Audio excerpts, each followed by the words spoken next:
Welcome back to the Brewbot development series. A few months ago, I took the plunge on my game idea and started making Brewbot, a 3D platformer with a retro art style, and that's where the idea ended. I did not spend almost any time working out the details, which made the first few episodes of its development quite difficult and honestly misguided. It took until episode 4 to realize that I didn't know what I was making and actually get a solid idea together. This project has taken me all over the place, learning animation, texturing, coding, all kinds of things that I really didn't know much about. As it sits now, Brewbot is making pretty good progress. On one hand, I feel like I've built more than I ever expected to, like I'm way ahead of where I thought I'd be. But also, in total, this game is so insanely far from being done. If I had to put a percentage on it, I would have to guess somewhere pretty well below 10. And that's assuming I don't need to redo large portions of what I've done, which is a hopeful assumption. But the weird thing is, that doesn't scare me, or make me feel like this hasn't been worth it. I'm actually just excited to keep working on it. In a way, I'm glad there's still so much to do, cause I really have started to love working on it.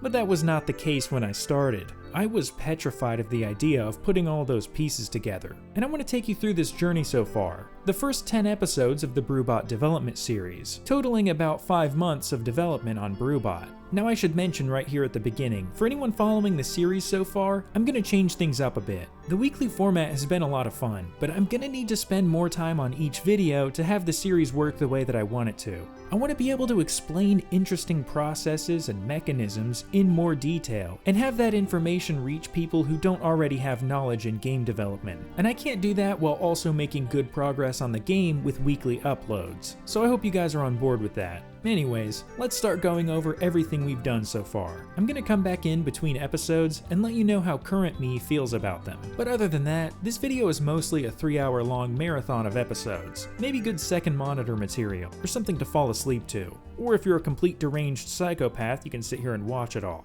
So let's begin where it all began. At the beginning. Oh hey, come on in. Let me ask you something. You ever played a video game? Like a good one? Like one where you're like, oh hey, this doesn't suck. Well, I haven't. Microtransactions and price increases and battle passes and Destiny 2. The enemies of gaming. The only new video game worth playing is Carnival Minigames Golf Wii, and that game friggin' sucks. Maybe I'm being a bit dramatic, but everybody's ideas are always so boring. My ideas? Oh, my ideas are crazy. I've got a ton of them, and they're all good. All I need is some actual skill, patience, dedication, a modicum of work ethic, and an unhealthy amount of Unreal Engine 5 YouTube tutorials. I can do that. That's the easy part. It's like they say, anybody can work tirelessly for months or years on end on a project and see it through to completion. It's coming up with a cool sounding idea that's the hard part. Oh man, they don't say that, do they? Well, it's too late. I'm making a game, and this isn't the first time I've promised that. A couple years ago, before I made this channel, I had the exact same idea. I want to make a 3D thing where a coffee grinder has legs and runs around with them. And thus, Brewbot was born. Unfortunately, making a game requires more planning than that, so I ended up with this. But in a way, this game idea kinda helped create this channel. One side of me wanted to make my own video game, while the smart side of me wanted to not do that and make a YouTube channel instead. Which is luckily what I did, cause I'm not sure that game was really going anywhere. But I kinda hoped that someday I might be able to find room on my channel for this project. Maybe after I had established myself a bit. I said to myself, if I can make a few Mario Kart track mods, and get a Borderlands video about the Nemesis Invader to reach 500,000 views, then I'll know I've made it. Or something along those lines. And so you know what? I'm going for it. It just feels right coming full circle on this. Finally getting to that project that I was so underprepared for. The idea of this whole game sounds so impossible, but I know that none of the steps I have to take to get this game made are actually impossible. It's terrifyingly overwhelming, but it seems like I might be able to do it now. And so, with only some subpar Mario Kart tracks and some miscellaneous 3D modeling to back me up, I'm gonna make an entire video game. Unless this first video doesn't get like a ton of views, then I'm quitting instantly. So, what is Brewbot? Well, don't ask me, I hadn't figured that out either. I only know that it's gonna be some kind of 3D platformer inspired by Super Mario 64, which is enough to start making a character and figure everything else out from there. I'm gonna try to take this really slow and careful, and really try to think ahead. which is a strategy I don't often employ. And so the character modeling process began. There were still a lot of decisions to make, but I approached things very openly, not really making any of the decisions on the game until I had reached that crossroads and more thoroughly understood my options. Which is a smart and responsible sounding way of saying that I didn't know what I was doing. I had spent some time making a concept for this game in my original attempt a few years ago, but it was more like notes on how to make a platformer or just a video game, with such genius innovations as run or walk. Ease off the left stick to slow down. Like, yeah, I guess that's a concept, so is bread. So it looks like I don't have much to work with here. Just a character design and a vague sense of what the game should kind of feel like. It should kind of be like in Super Mario 64 when you find some bizarre corner of the map and then fall into a cool secret level. There's something mysterious and captivating about the look and layout of that game. Something about it feels less digital, less certain, and more analog. Almost natural. It's like they grew the game on a vine instead of programming it. It's like it formed in the mud over thousands of years, like some strange fossil imprint of an ancient world. It looks like actual diarrhea, and that's what I like about it. It's muddy, it's blurry, it's jagged, it's downright ugly, but in the absolute coolest way. If I can make something new that looks like this, but maybe with some fancy touch-ups and modifications, I'd be very happy. And if I find time, I'd like to add some gameplay too. Some clean platforming, and maybe some kind of fun supporting system to interact with to keep things moving along. I would end up getting some good ideas later on, and by the end of this first few weeks, I've got a pretty good vision of where I want to take things. But back during the filming and commentary of these beginning parts, I had absolutely no idea about anything. I was just clicking things, hoping that someday this will turn into a video game. After a little bit of modeling, I had a decent looking low poly character, but this metal block of T-pose isn't very useful yet. We need to rig an armature for this model. An armature is a bunch of bones that you assign groups of vertices to. That way, you can move these bones to warp the mesh in a controlled and hopefully not glitchy looking way, which lets you give the character animations. Now that we've got the character made and fully rigged, we need to figure out our next move. So basically what I want to do is, now that I've got the model made and rigged, I want to make a new project where I can build a scene kind of around it. Just stuff to figure out how I want the game to look and everything that surrounds the character, because I've got him made here. I don't even know if I should make any textures yet. It's hard to know the order you should do these things in. Well, I know I probably want a plane. So I think this is the point definitely where I'm going to have to start figuring out textures. The thing is, the textures I think are super underrated with how much they do to transform what your geometry looks like. There's a lot of models that you can import into Blender and almost think that you've imported the wrong thing, and then you throw the texture on and boom. So basically, trying to model everything out without knowing what my textures are at least going to look like. I don't even know what they're going to look like right now. It's hard to work on something to that weird halfway point. So, I guess it's texture time. And so I got to texturing. But how should I make my textures? I've got fancy software like Substance Designer, but that kind of seems like slight overkill for N64 textures. Even if my images do end up being higher resolution than an N64 texture, I'm still going to want to make it blurry and simple looking, which gives me two options.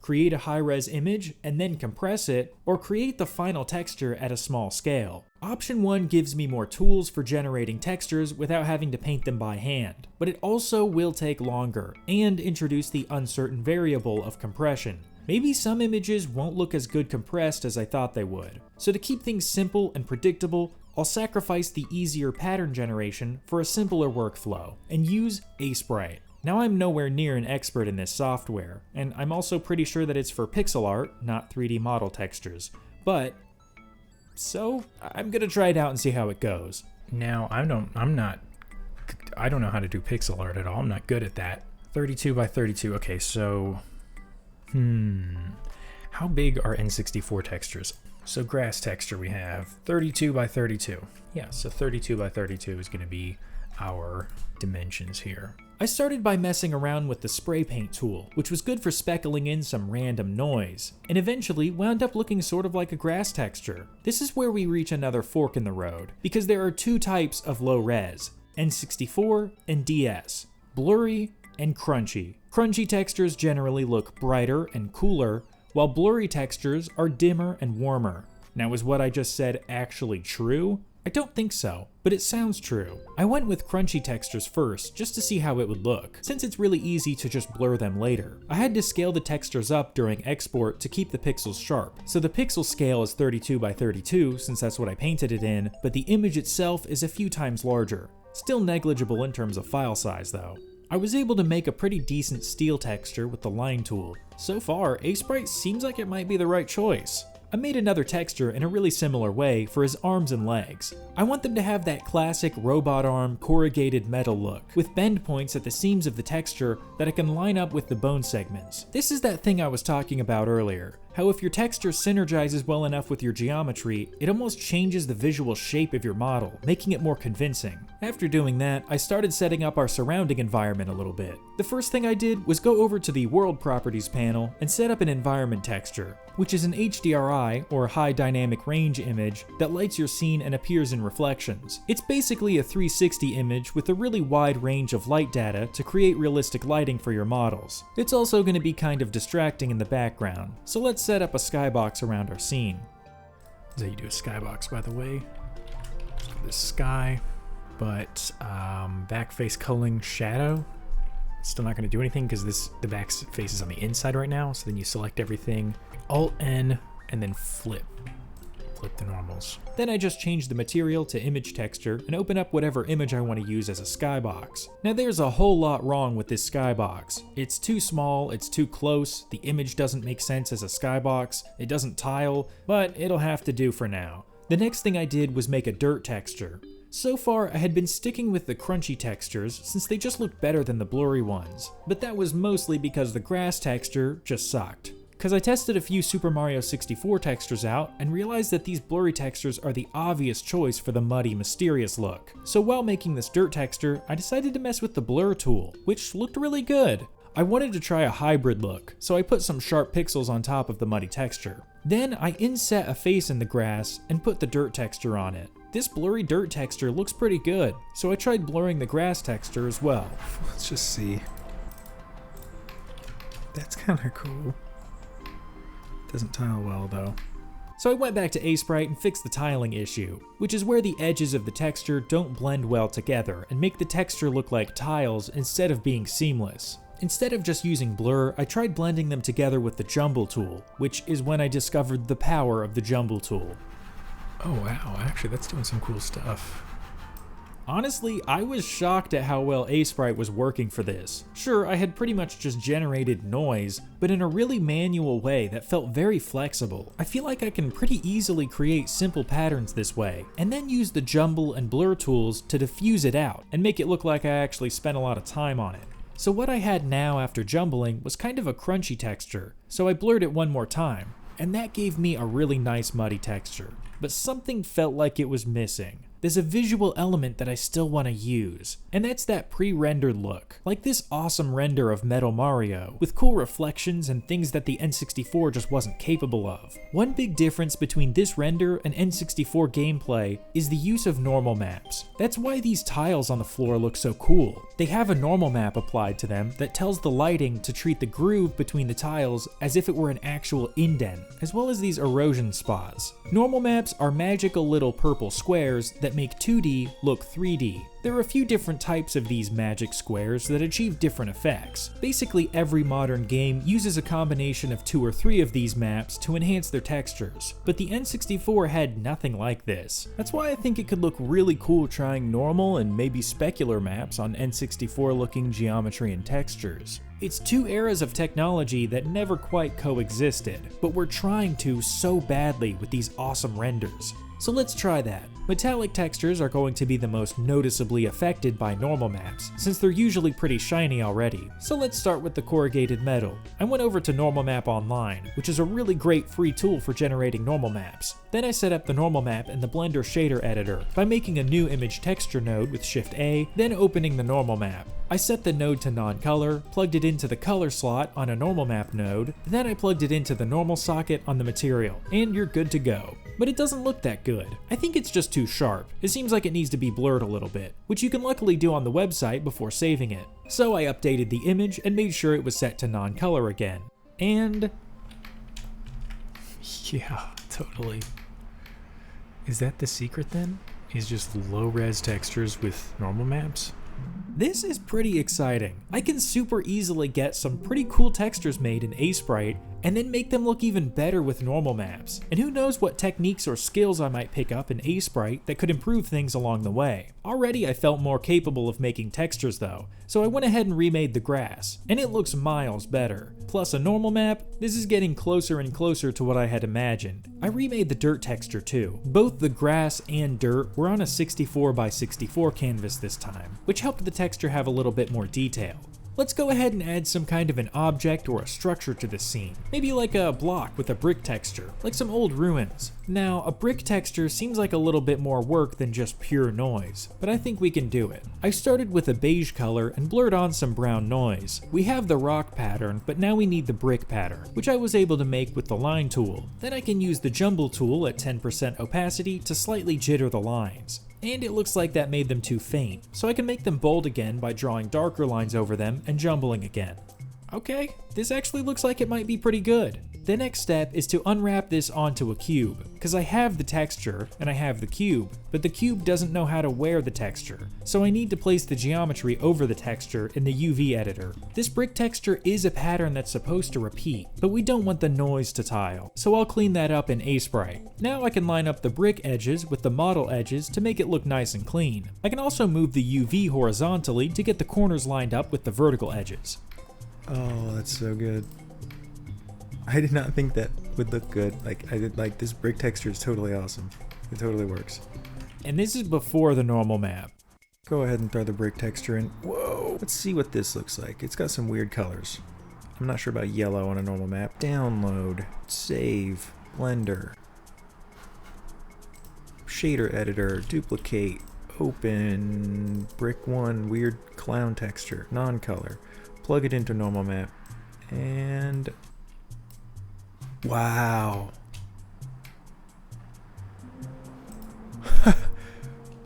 That is pretty crazy. I mean that's not even that outdated of a texture at this point. From Aseprite, 64x64. That was unexpected. I did not think that would happen. I didn't think it would look like that. And then the cool thing is it's totally like scalable, because all I have to do is that. And then as long as I have correct face attribution live unwrap on, look at this. Isn't that cool? After that, I'm feeling pretty good about using Aseprite for this entire project, because this looks pretty nice, and it'll look even better with some lights on it. I kind of want to put a torch on this. I totally want to put a torch on this. Let's just make it out of a cube, probably.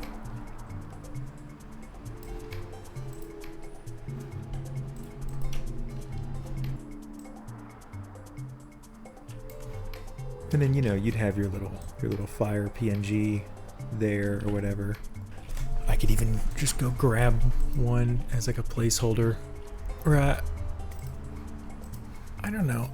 I don't know if I can make a fire. I mean, it's possible, but I don't know if I'm good enough at Aseprite to do that.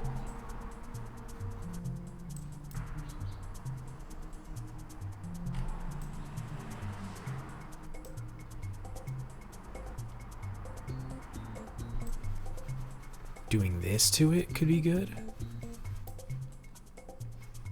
That looks pretty good, actually. What the heck? Okay, this is Aseprite's fun. This is a lot of fun. Let's do a new material called fire. Be an image texture. Wait, turn off this stupid index of refraction. And then see, one texture is fire. And then there you go. Cool, except it's got the black background, so then you need to go into here and just plug alpha into alpha, and it might crash. This is funny because it's just like such a basic thing to do. And then the next step is to go to emission, image texture, and open up the same image. You can also just plug it in the shader editor or whatever, and that's fast too. And then there we go. Yeah, we'll just do that for now. Except of course in game it would be one of those type things where the flame follows the camera angle. This scene is sort of starting to take shape. I'm starting to see how this could become an entire level, but I feel like there's still a little more we can do. Okay, what else do I want to make? Some enemies would be cool. So I made a model not so long ago. I don't know if I ever got a render of it. I kind of think it's chilling on a hard drive somewhere. Battery guy. I don't know if this is gonna open, but I'll try. Yeah, it totally opened. Something along those lines. So I went ahead and started recreating this battery guy, and almost violated some copyright law while I was at it. Let's just copy like that. Oh, you know what, though? Can I not do that? Is that, like, illegal? So I made my own copper color gradient and got him finished, and the googly eyes I made gave me an idea. This is making me wonder. One that I sort of regretted, but also sort of didn't. I can't tell if this is extremely scary or perfect. Both? I think I'll go without them for now, but I'll keep them in mind. Not that it's a choice, I couldn't forget if I wanted to. Now, as cool as this battery guy is, I don't actually think he fits this level very well, so I'll just vault him along with the googly eyes. Let's see if we can't make a more fitting enemy.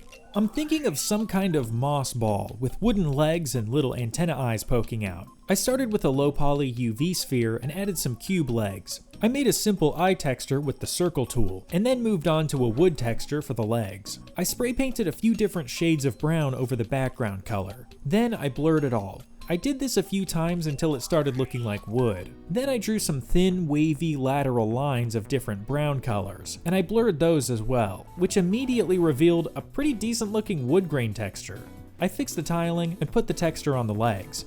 Yeah, this is kinda what I was imagining. Let's add another detail though. I made a little stem on top of his head using the grass texture on a thin plane, then went back into Sprite and drew a basic leaf shape. I drew the little leaf skeleton on and blurred it with a low opacity jumble. It's somehow still surprising how much this improves it. Now I can make a leaf shape at the top of the stem and make a new material with that leaf texture on it. There we go, but I think the legs are too short. Let's scale those up a little. I messed with some different options to try and make this look more complete, but then I realized that it was the cubic legs that were the issue. These would never be cubes in an N64 game. They'd be like PNGs or triangle tubes or cylinders or something, so I'll go with a low poly cylinder. Nice. I think the last detail that this needs is some vines. So I did the same as before and drew a shape that would hopefully morph into something actually good looking when I used the jumble and blur tools. And it luckily did. So I brought that in just like the leaf and extruded it into a segmented strip. Then I wrapped that strip around the leg.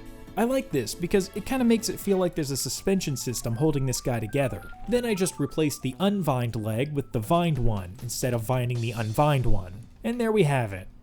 I think that's pretty good. I think that's pretty much what I was going for. The last thing I want to do here is make an animation or two and render them. This means setting up the camera and getting the render settings ready to render video. 60 FPS is good. Let's change where the output is, and then instead of PNG, FFmpeg video, and then encoding. Instead of Matroska, we're going to do MPEG-4. Instead of medium quality, we're going to do perceptually lossless.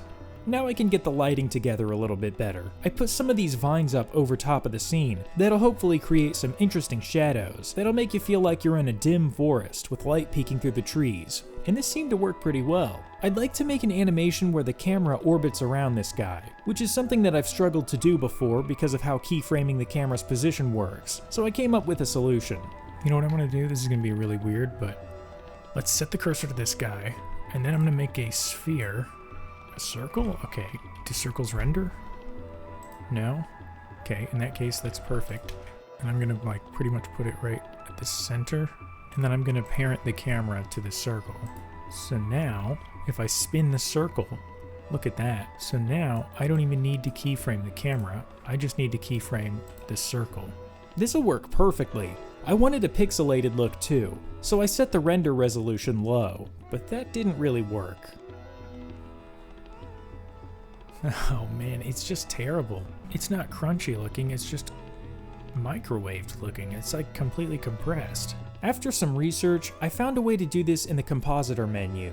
It should do all that magic stuff, right? Hey, so that's too much. I dialed it back a bit, but there was still something wrong. This is my issue. See how there's big pixels? Well then why are there small pixels fading off of the big pixels? How does that make any sense? What are the big pixels if they fade? Pixel size 2. Does that make a big difference? Actually, kind of, yes. So I think the reason this pixelation is not looking as nice as I'd hoped is because this moss ball guy doesn't really stand out from the background, so it just kind of looks like a mess instead of looking cool and stylized. Like if I did this, it would probably look a lot better.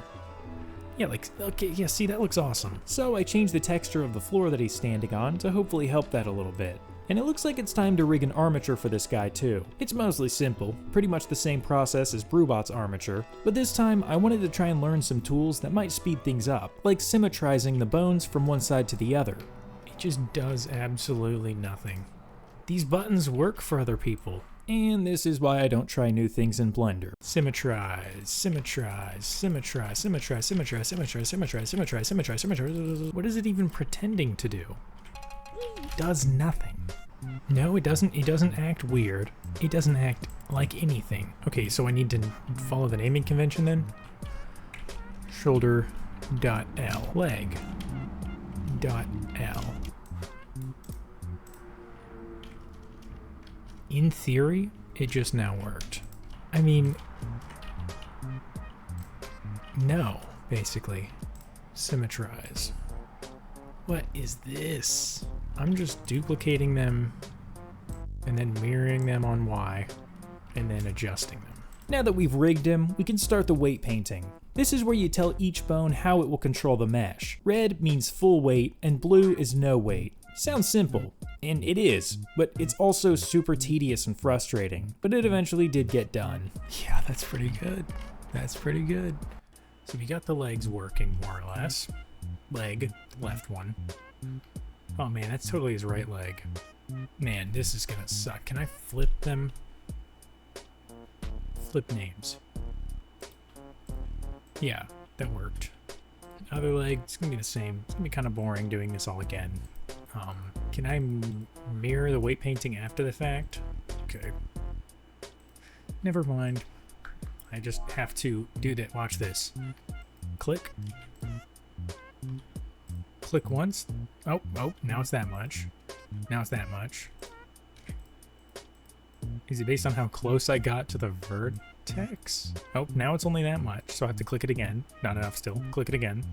Just all the way. Full 100% when I click. Why does it have to be a paint like this? This is so bad. That works. That works. And that works. Weight painting is one of those weird things where it's not that bad to do it the way I'm doing it, but it also feels like there's gotta be a better way. I did slowly figure out little tips and tricks, but it's still very tedious. At least it's satisfying when it works. Posing this armature is a lot of fun, and seems to be working perfectly, so I got a simple idle animation made, just for the sake of testing the rig and making a render. And after some rendering, I'd say it's pretty cool. In fact, I did say that. It's pretty cool. Although there is some weird glitchy screen space shadow stuff happening with the vine shadows. But that's just the Eevee render engine in Blender. That won't be an issue in Unreal Engine, I hope. The last thing I want to do here in Blender is make some kind of an animated render of Brewbot. How about a run animation? Now this is really my first time animating a humanoid character in Blender, aside from the Waluigi render situation, but that's stretching the definition of humanoid character, so this is going to be very much a learning experience. If this run animation looks like it's on the verge, at least, of almost being borderline mediocre,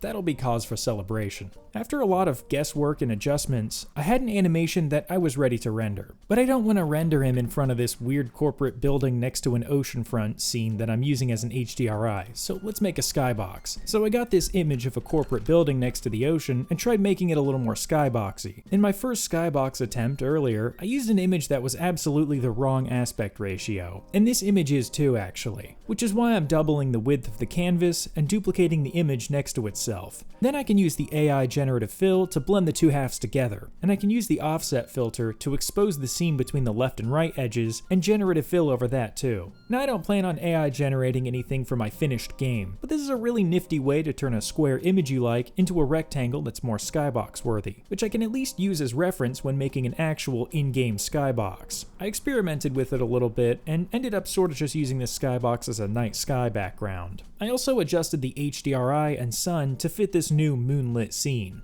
And render. Let's see how it looks. And that's the end of episode 1 of this BrewBot development log. The concept is starting to come together, and we've got everything we need to begin our journey through Unreal Engine. Getting the models, animation, and textures carried over to a real-time game engine is going to be a bit difficult at first, but once we've got that stuff in a programmable and interactable space, the possibilities are endless. But that's for next episode. Well, that's episode 1. Not only did this video start the series, but it was also my 3-year special, cause actually starting to make this game and do videos on it was a really big deal. It's sort of been a goal of mine in the back of my head since I started this channel, but you can really tell that I didn't have much game direction, just an idea for an art style. So sadly, the only thing that all of this video's work contributed to the current build of the game is the moss ball enemy and a couple of the textures, which are bound to be updated soon anyways. But it's really not fair to say that all of the other work wasn't useful, because while I did end up modeling BrewBot again later, I couldn't have done that without making a weird version of him in the first place. So while I didn't make much digital progress in this episode, I did learn a whole lot, and I got the ball rolling, which is the main thing. Let's check out episode 2.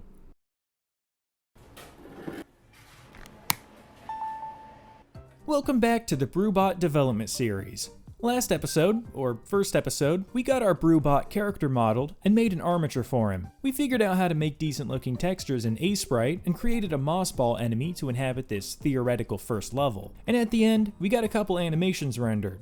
Let's see how it looks.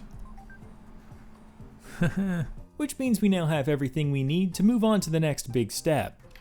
I kinda think it might be time to start going into Unreal? That sounds weird to say, because I really don't have much made, but the thing is I don't need much made to get things started in Unreal. So I got BrewBot exported and fired up Unreal Engine 5. So, this is where it gets a little bit tricky. Do I do blank or do I do a third-person project? I'm gonna do blank. I don't want to be working with anything that they have set up. I want to do this from scratch. I initially decided to start with a blank project, which ended up being very not blank. This is just gonna slow everything down. Let's do a new folder. This is gonna be called test level. And if we click play, nothing should really happen. In fact, let me look up how to get rid of it. 5. I haven't added anything. I have to sit here and get rid of stuff. Default landscape. I made it empty. It's empty. So there's people stuck. There's people stuck right here waiting for an update. So let's do a plane. It's an odd place to create it, isn't it? Why not make it at 0?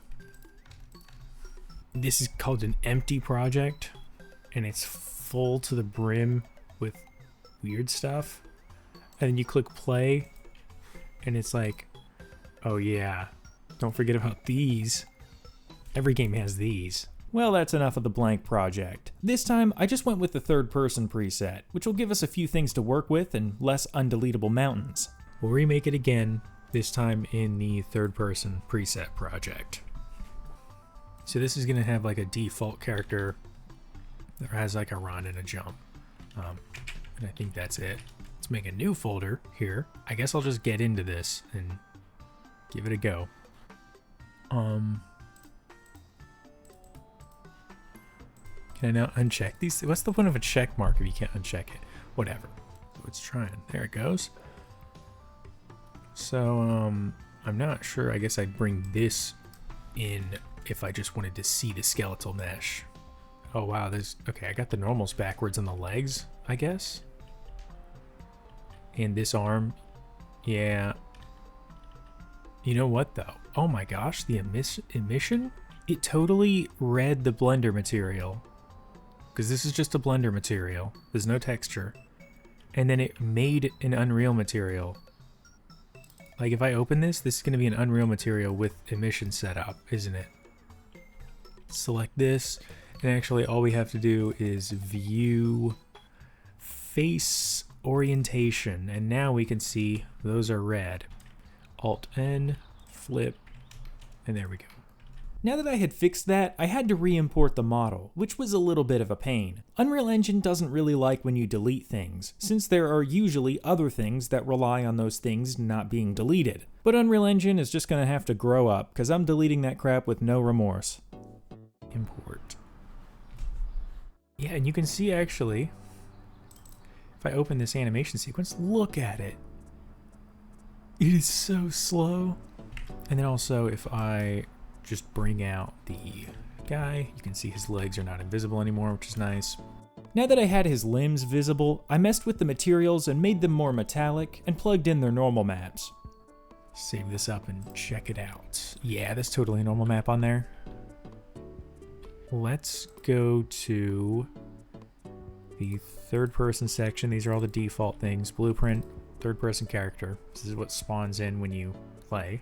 If I go to the viewport, basically, I don't really know how to explain all of this stuff, but I have somewhat of an idea of how it works. So, you have your blueprint. Basically, you have the red things. These are what send the signal in the first place. These are what initiate sections of code. So you can see event, receive, controller changed.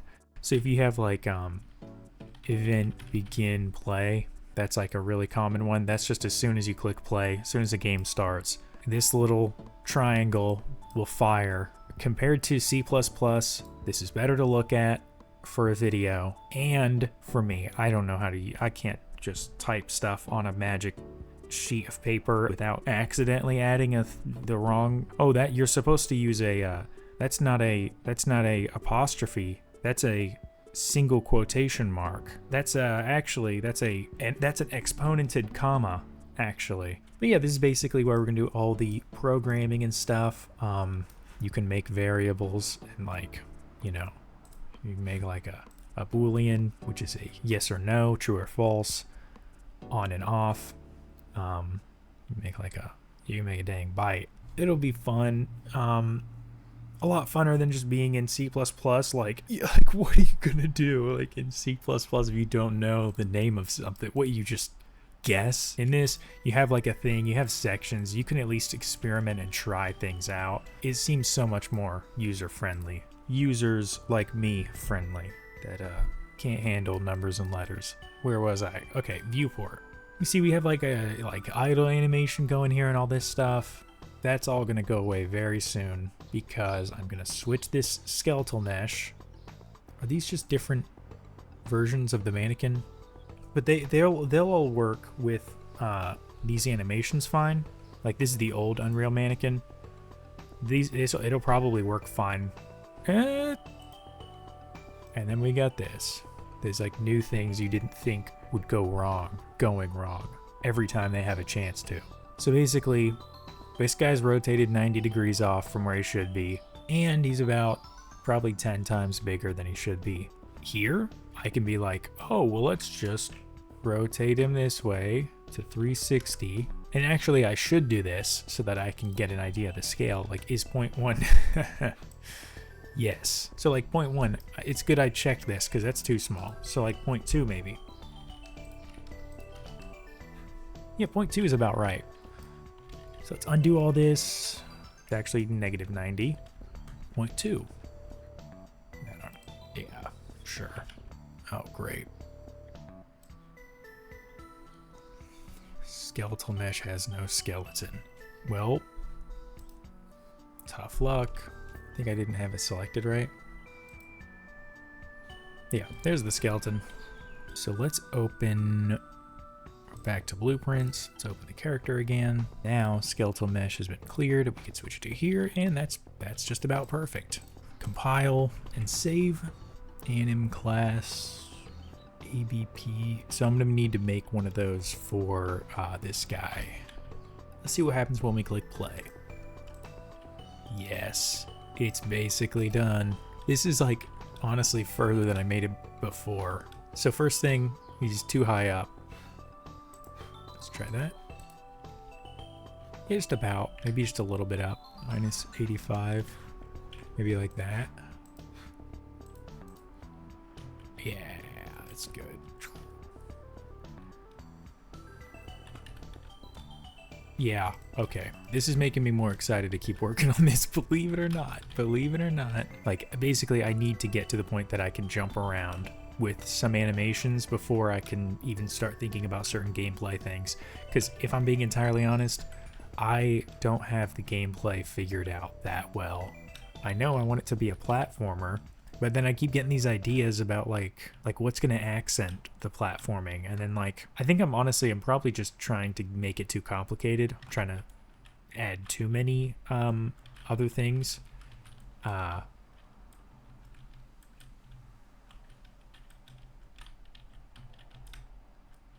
required some focus. I mean, it's also kind of hard to just describe like the whole idea of a game, you know? Like even a game that already exists that you've played that you really love, like it can be hard to describe that game to someone who's never played it or doesn't know anything about it. The issue is right now there's like it's 100 different games that all kind of have this like make up this cloud, this like central converging point, and as you leave it, you still have good stuff, and then like as I think about it, I end up like following one of the lines of one of those games, and it kind of leaves that cloud, that central convergence point of all of these good ideas. And I think the thing is, I shouldn't follow any one of those lines. I should just probably keep developing it until it occupies that space of the convergence of all of those good game ideas. That's just tricky, and that's tricky to make any plans because it's like I don't really know specifically how the game's gonna look, and that's unsatisfying. I'd like to really have it nailed down, but after I was done T-posing around and having an existential crisis, I regained my bearings and moved on to the next step. So I guess getting that running animation working, that would be very cool. Now, getting Brewbot to run isn't that difficult, but getting him to run when he's supposed to, and only when he's supposed to, is where it gets a little bit tricky. I've got to set up an animation graph, which is a lot like the blueprints I was talking about earlier. You plug stuff in to make stuff happen, but with an emphasis on setting conditions and priorities for certain paths to be taken to certain animation states. So you're using it to check if your character is moving forward, how fast they're moving, if they're grounded or in air, anything that might influence the animation they should be playing. The run animation checks that the player is moving, and only if that speed is above some tiny amount that shouldn't really trigger the animation. Then, from that running node, you can make connections back and forth to jumping or idle or whatever other animations, and give them conditions and an order of priority. Now, I have used this system before, but it's been a while, so I'm going to copy some sections of the third-person characters code over to Brewbot and read through it to make sure I at least kind of understand it. Okay, this is the important thing to have.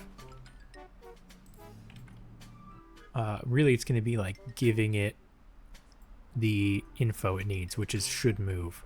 Remember how over here it's asking that for when to trigger the run animation. So basically you need to get the ground speed and ground speed greater than 3, basically so that you're moving fast enough to trigger it. And what is this? Returns true if vector A is not equal to vector B. So does this basically like as long as you're not standing still, and if there is currently acceleration input applied. I think I understand that. So it hasn't just magically resulted in running playing, which is fine. I didn't really expect it to. There's always something not plugged in somewhere. If should move is true, go from idle to walk run, and then get should move not.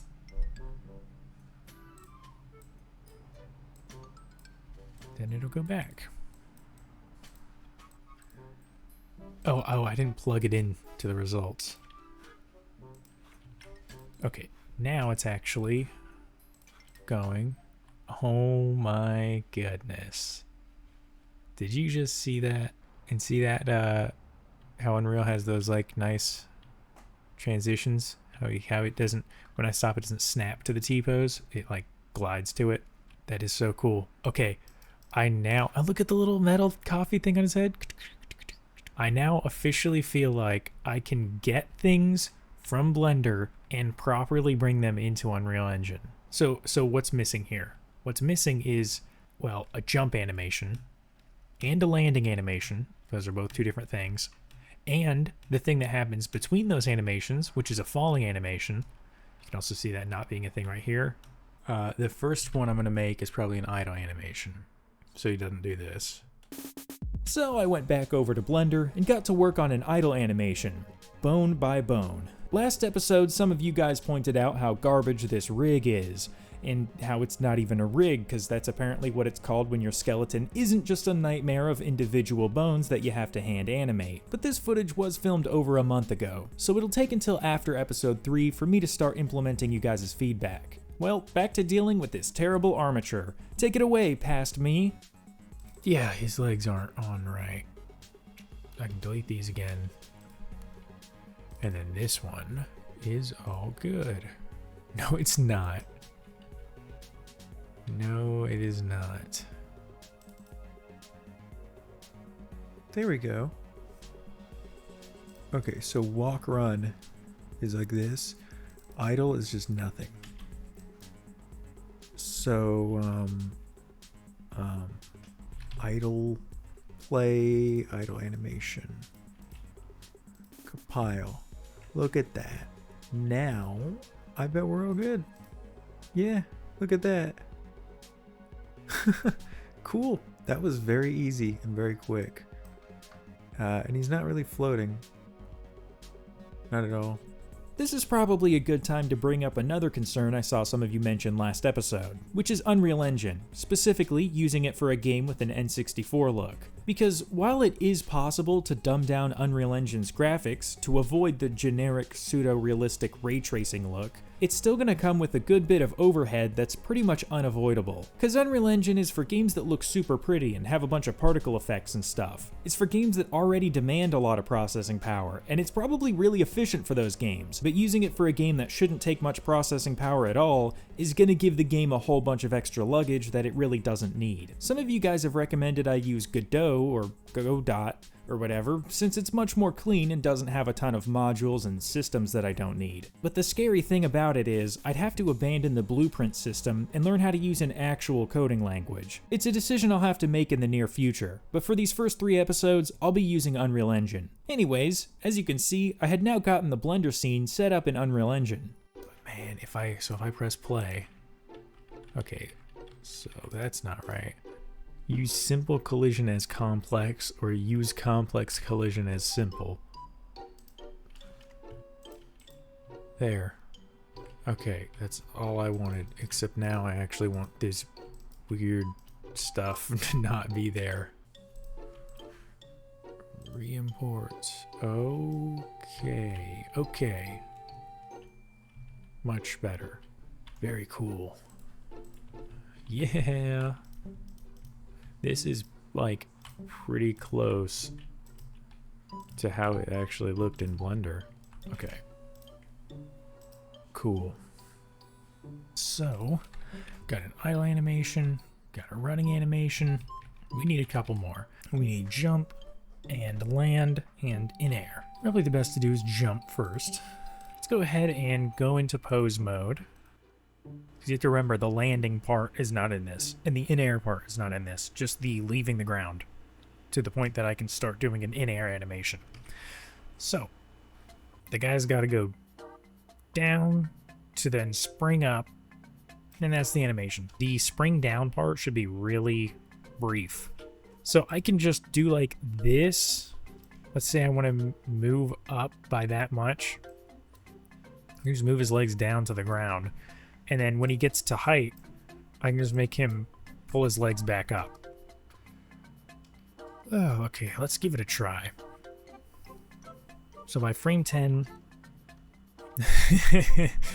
go on. Ease this a bit, like along the different bones that are here. They weren't told to stay back. Oh, that looks good. So now I need to do something with the arms. I think they should stretch a little bit near the end, maybe. and then we'll go to animation and do import only animations. So I'm looking for the preview. Yep, there it is. Looks more like the enemy that I made than anything else, and it's gonna look crazy. Yeah, it's also, that's just the idle animation. That's not even the jump animation. Like, everything went wrong. Literally everything. You know what, maybe if for a power-up or something, maybe I shouldn't delete this. What happened here is, I unparented a bunch of the leg bones in Blender to make each bone move independently, which made a pretty big incongruency between the animation skeleton and the skeleton that I have in Unreal Engine. But, if I imported this new skeleton, it would work. You know what wouldn't work? All the other animations. They wouldn't work. Also, I hate how there's like 9 animations that it's importing. It's really annoying that it just imports absolutely every animation in the whole scene. What is that? Wait, jump in it. Now, I'd be lying if I said I understood how Blender keeps track of your different animations. To me, this just seems like a complete mess. What is this? Where is this? Where is it? The bones doesn't work. So what we're gonna do is probably just delete this guy, and then we'll bust out one of these old ones.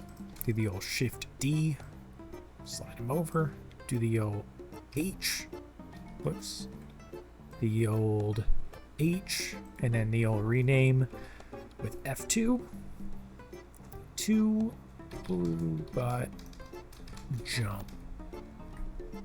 Okay, now the bones make a little more sense. Well, kind of. They're going to make more sense in Unreal now, but they're not going to make sense for what we want to do, because this moves everything. These can choose to stay behind, and that is it. This doesn't even do anything. Relative parenting. Well, it's not parented. Does nothing. Like most things in Blender, most checkboxes in Blender, they don't do anything. See this? Look at this crap. I'm not lying. Local location. It's the only kind of location there is. Well, I've got deformative deform checked. See if there's anything in the visual viewport. There's nothing in the objective object. Well, it looks like I can't figure out how to make the leg segments do what I want them to, so I'll just have to make the worse but more stable version of this skeleton for now. I'm gonna do the whole animation, but really not, like really ghetto done. But I'm gonna basically just do a bad job. And then later, when I have more, it's sounding like a bad idea now that I say it out loud now and explain it. And when I have more stuff to have to redo, that's when I'll redo it. Because I don't know if I'm going to have to redo it yet is the thing. And it might be bad to redo. I might make things worse and then have to I might have to unredo it. And then these go GZ.4 up in the next 20 frames. Not as nice. Open this up, import, jump anim, and this is the one. Okay, so his legs go through the floor because the root bone is not working. Let's see if that works. No. Getting the animation graph and the character blueprint to communicate in a way that makes the jumping work proved to be pretty difficult, but it did eventually happen. Kind of. Well, I mean, the jumping part was working fine. Now there are 3 or 4 animations I need to make. So I've got to make the in-air idle, which takes place at the end of this, and that's easy. Because all I have to do is pose mode, and then get rid of this early stuff, and then move this end frame to the beginning. That way it will perfectly blend from the last animation. So I entered the ring with this armature again and made a simple falling animation, as well as a forward falling animation for when you've got some speed in the air. I need to be falling and then velocity, get velocity greater. Let's split it into X, Y, and Z. If the forward is greater than, I don't know what's enough, but we'll just say 50. So basically this is if you're falling forward. Plug it in, compile, let's try it. Okay, nothing's broken yet. Hey, that worked. The jump animation works, or the fall animation, I should say. There's no land animation, which is part of what makes that not look so good. So I don't... Oh, okay, good. We're getting somewhere. Oh. Forward fall loop needs to be checked. I'm starting to understand some of these things, I think. There were a few things I got wrong, including the forward thing that I just now made, which was going off of global direction, which is why the forward jump was only working in a single direction. Let's try it. Yep. Nope. That's what makes me suspicious about that vector thing. Doesn't work when I go off that side, but when I go off this side, it works. Oh wait, I didn't update this. That's what it is. It's always something really small and really easy. Yeah, that's totally gonna fix it. Yep. Well, I don't know if fix is the right word. Time for another animation. This time, it's the landing animation, which was a little broken. Wait, the root bone needs to be named root? Basically, we have this new skeleton that I'm going to want to re-export all the animations with. Nice. Awesome. Re-import everything again. Heck yeah. I think... Wait. Location to deltas. Okay, good. I think that's centered. Yes. Forward fall. He's still in the floor. He gets all fancy. Why is it doing that? Wait. Jump animation should definitely not be looped. Yeah, that was it. Cool. That's so cool. I want to like adjust it a little bit. Yeah. This is pretty good. Now that things were working, I could make some improvements, which was when I decided to get myself into something that I was absolutely not ready for. I think what I want to do now is add a control rig, inverse kinematics control rig, I think is what it's called. Basically, something to keep my guy's feet like on the ground and adjusted to the ground. See how I'm on a ramp here and they're just kind of sticking through the ramp? Whether it was my armature, my inexperience with this menu and process, something I had or hadn't done prior, or just a complete lack of understanding, this friggin' sucked. This is such a mess. What is this? This is one of those things where you spend like 4 days on just invisible stuff. Stop. That's not where it's at. Re-import animation. Nice. I move it barely and it's like... Oh cool, he just moves when I export. Yeah, I made it worse. Robot land. Oh, nice. Okay, I think I've made a mess of it. I think I need to... Man. I think I need to basically just redo it all. This is the part where I redo everything all over again for the millionth time. Go into here, and let's grab the default guy. It's got the right naming conventions. It's got the right armature. Delete everything, and then I'm gonna keep things organized this time too. So let's grab the armature here, and then the location, I want him to be zeroed out. I can do Control-Shift-S, and then save it as a new name, which will keep the other one basically at this save point, idle. So this is where I can start to make an idle animation. While it was a little annoying to have to remake all of the animations from scratch, I found something that will prove to be massively helpful. Oh, Auto IK works really well. This is closer to being an actual rig. I'll still need to adjust things by hand more than I probably should, but this will get me to a general pose much quicker. Look at that.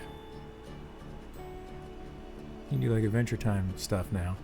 Yay, it worked. Remaking the idle animation was very easy, and now is the perfect time to make changes. So I decided to add a bone to each eye, that way I can animate them, which I think will add some more life to this character by having a constant blinking cycle. I can also use this to add some personality to his other animations. And of course, the Blender inverse kinematics were a huge help making these new animations. Now we can just re-import our animations and see the results. Okay, this looks like it's gonna work. Yes, yes. I'm so worried there. This wasn't super smooth. There were plenty of little issues to iron out, and the new animations didn't all look great at first. The main culprit was the running animation, so I adjusted it quite a bit to get it looking better. See it in game. That looks way better.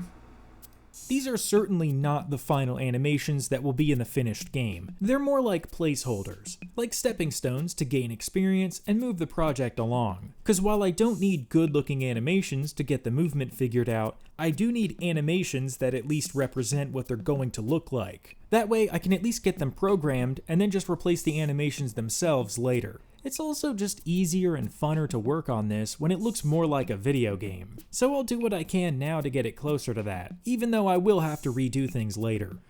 So, I think after all of that animating stuff, Unreal Engine, blueprint stuff, and trying to rig the inverse kinematics, now I should probably get back to kind of figuring out the look and feel of the game again.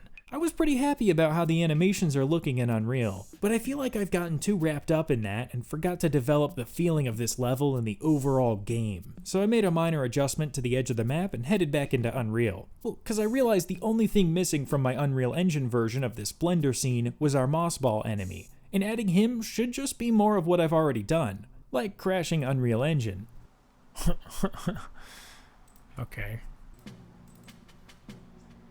Blend mode. Masked. Translucent. Alpha into the opacity. I think this is what I want. Yeah, this is what I want. Getting his materials and animations working went pretty smoothly. Then I just had to make a collision box for him, and we should be good. That's crazy. I've got this Blender scene working in here. So he doesn't have collision or anything. Why did he stop moving? Can he not move? What? So I guess those collision settings were not the right ones. But this is still a really cool demonstration of the armature in action, being affected by the physics engine instead of keyframed animation. Holy crap. Okay, that's not what I wanted. Oh, cool. Look at that.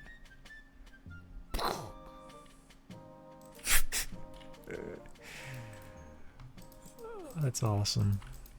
Well, that's gonna have to do it for episode 2 of the Brewbot development series. Next episode, we'll get out of Unreal Engine and back into Blender to figure out what our first level is gonna look like. Getting this first level figured out ended up being my favorite thing I've worked on so far. And that's episode 2. This episode officially brought it from just a concept to some working gameplay. So not only did I have models, textures, and animations, but I was also importing them to an engine and programming them. But I honestly wasn't feeling very comfortable in Unreal Engine. Changing to another engine would be really scary, since I do at least have a tiny bit of experience in Unreal. But in a couple of episodes, I would switch engines, which means I lose the programming progress I made here, but not the animations. And again, building the pieces like the programming is easy if you know what you're doing. It's getting to know what you're doing that's the hard part. So I'm glad to have learned as much as I did. I was feeling the lack of planning by episode 3 though, and wanted to spend some more time developing something visual in Blender. Let's check that out.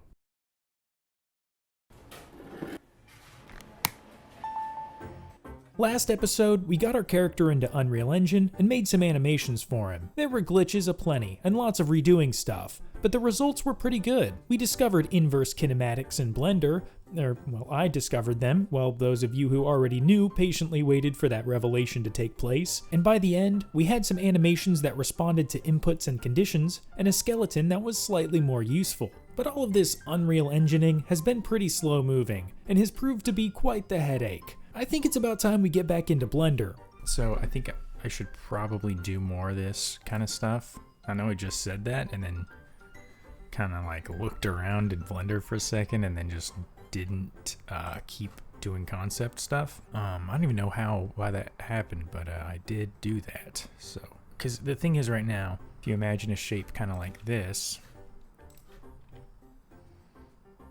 And imagine you have another one of these. This is at least how it feels to me. You can progress the art so far until a certain point where I don't know what I should be designing. I don't know what I should be coming up with. I don't know what I should be thinking about. I can keep trying to make new soundtracks and trying to draw new things or model new things, but they need to be influenced by what the gameplay looks like. But then at the same time, I can only get the gameplay so far before it hits how far I've got the art, right? Because if you have no visuals to put your gameplay onto, then what are you even imagining, you know? So what ends up happening, so far at least in this project, is I'm kind of doing this. This may not necessarily be the right way to make a game, but I'm not sure there is one right way. My plan is just to push forward making this game whichever way feels right, and then you guys get to see the pros and cons. And maybe the way that I approach things will change as I get the idea and game more developed. Well, let's get back to our Blender scene and see what we can do. So I want to make a river. I want to make a, river that does this. And then it kind of follows this boundary like this. And then I kind of want to have like a log that goes across it. And so I began. This is the kind of work I'm really comfortable doing, since it's not that far from what I was doing with the Mario Kart track revamps. One thing that I felt really good about while modeling this part was how I made the river, because I almost went with my default reaction to this kind of a puzzle, which was to make the grass square bigger, and then somehow make a river in the square by cutting the shape out or booleaning it or something. But I realized it would be way easier and cleaner to just turn that square into one side of the river, and then make a new grass square that follows along the path. This was a pretty great feeling because I caught my own error in real time and felt that I immediately had a new perspective on how to solve these kinds of issues. A perspective that will now make my future modeling skills more robust. After I had the outline of the river, I filled the gap between the planes and inset a face, which I then could indent down into the ground and put the dirt texture on. Then I made another plane. This one's going to be the water that runs through the river. I went ahead and just made this a giant square, because while I can make it the same shape as the river, I didn't, I guess. It probably would have been a good idea to keep things cleaner and everything, but it's too late now. The next thing I wanted to do was make the water more watery. I want to be able to see through it, which you would think is easy. It used to be, but now I have to go find a tutorial for how to do this in the current version of Blender. Now, will this do anything when I import it into my game engine? Heck no. But this is all part of developing the idea. It's about making this place a place. And so the next thing I took on was making a skybox, using the trusty duplicate and clean up the tiling with AI trick. This is better, but definitely not perfect. So the issue with this is just that it's too zoomed in, it's too close. So like this skybox is not terrible, but it's too close. I need a bigger image of more trees and things.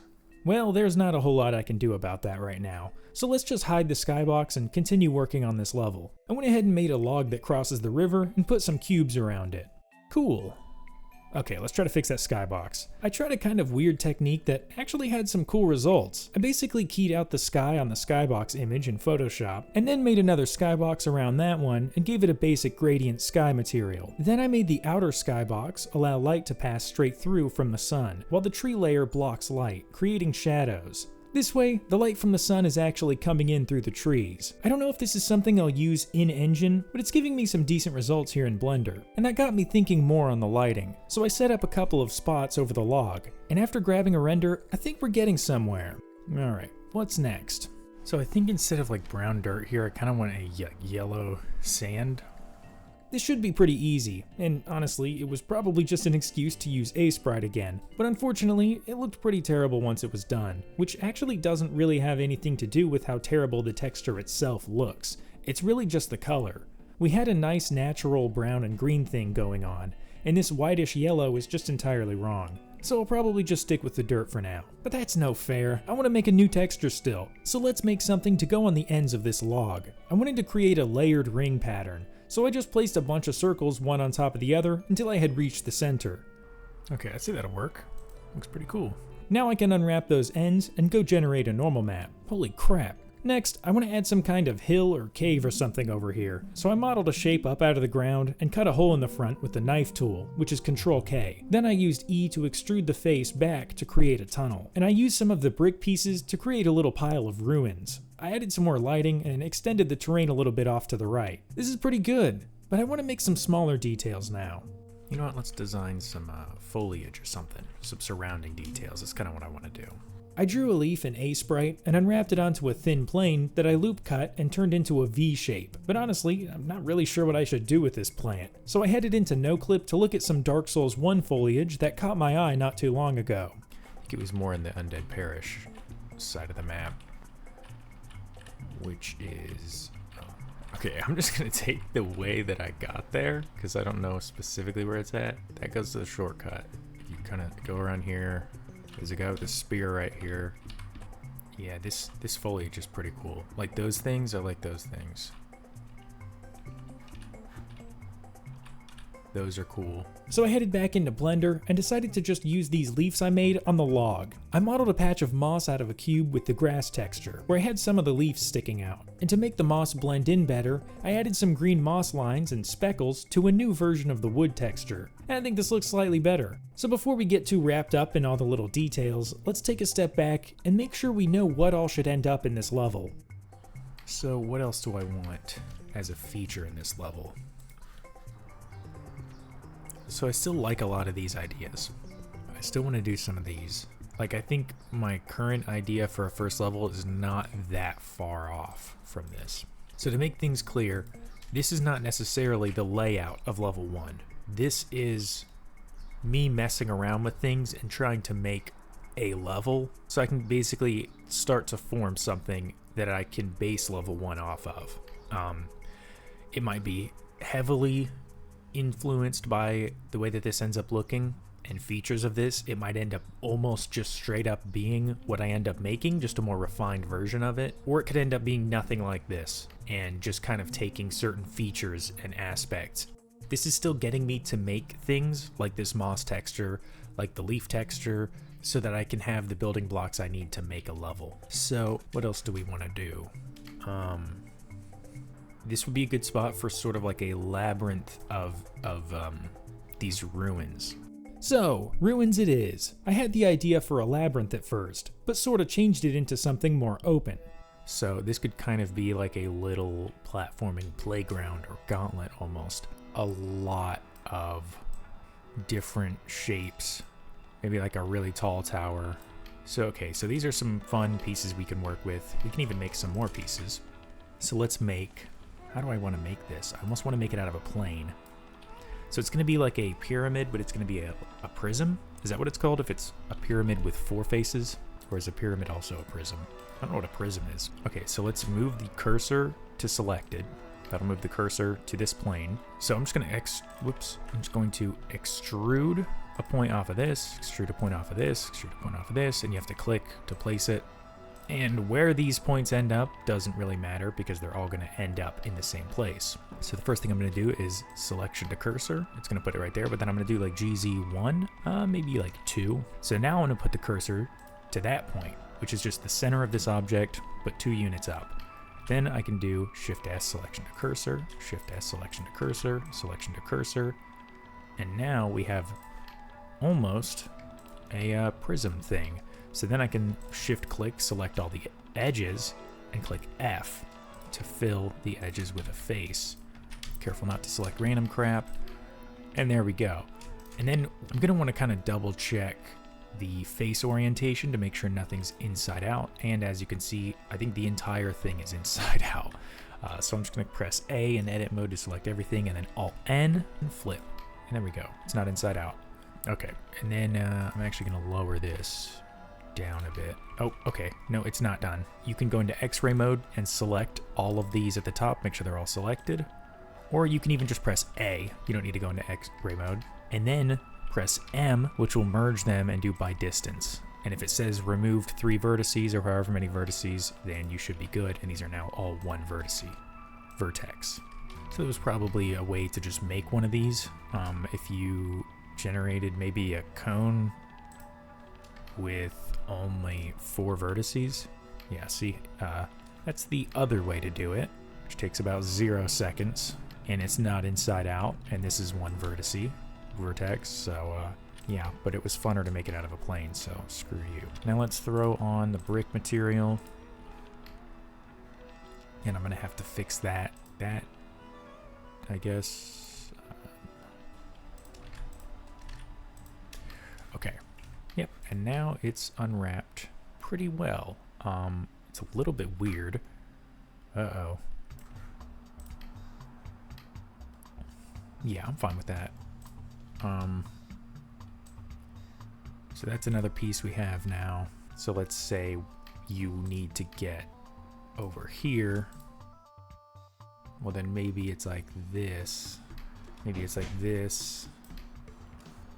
Something like this, where going here, here, here, here. Then to get over here, you have to jump, get to this side, slide down, and then jump up off.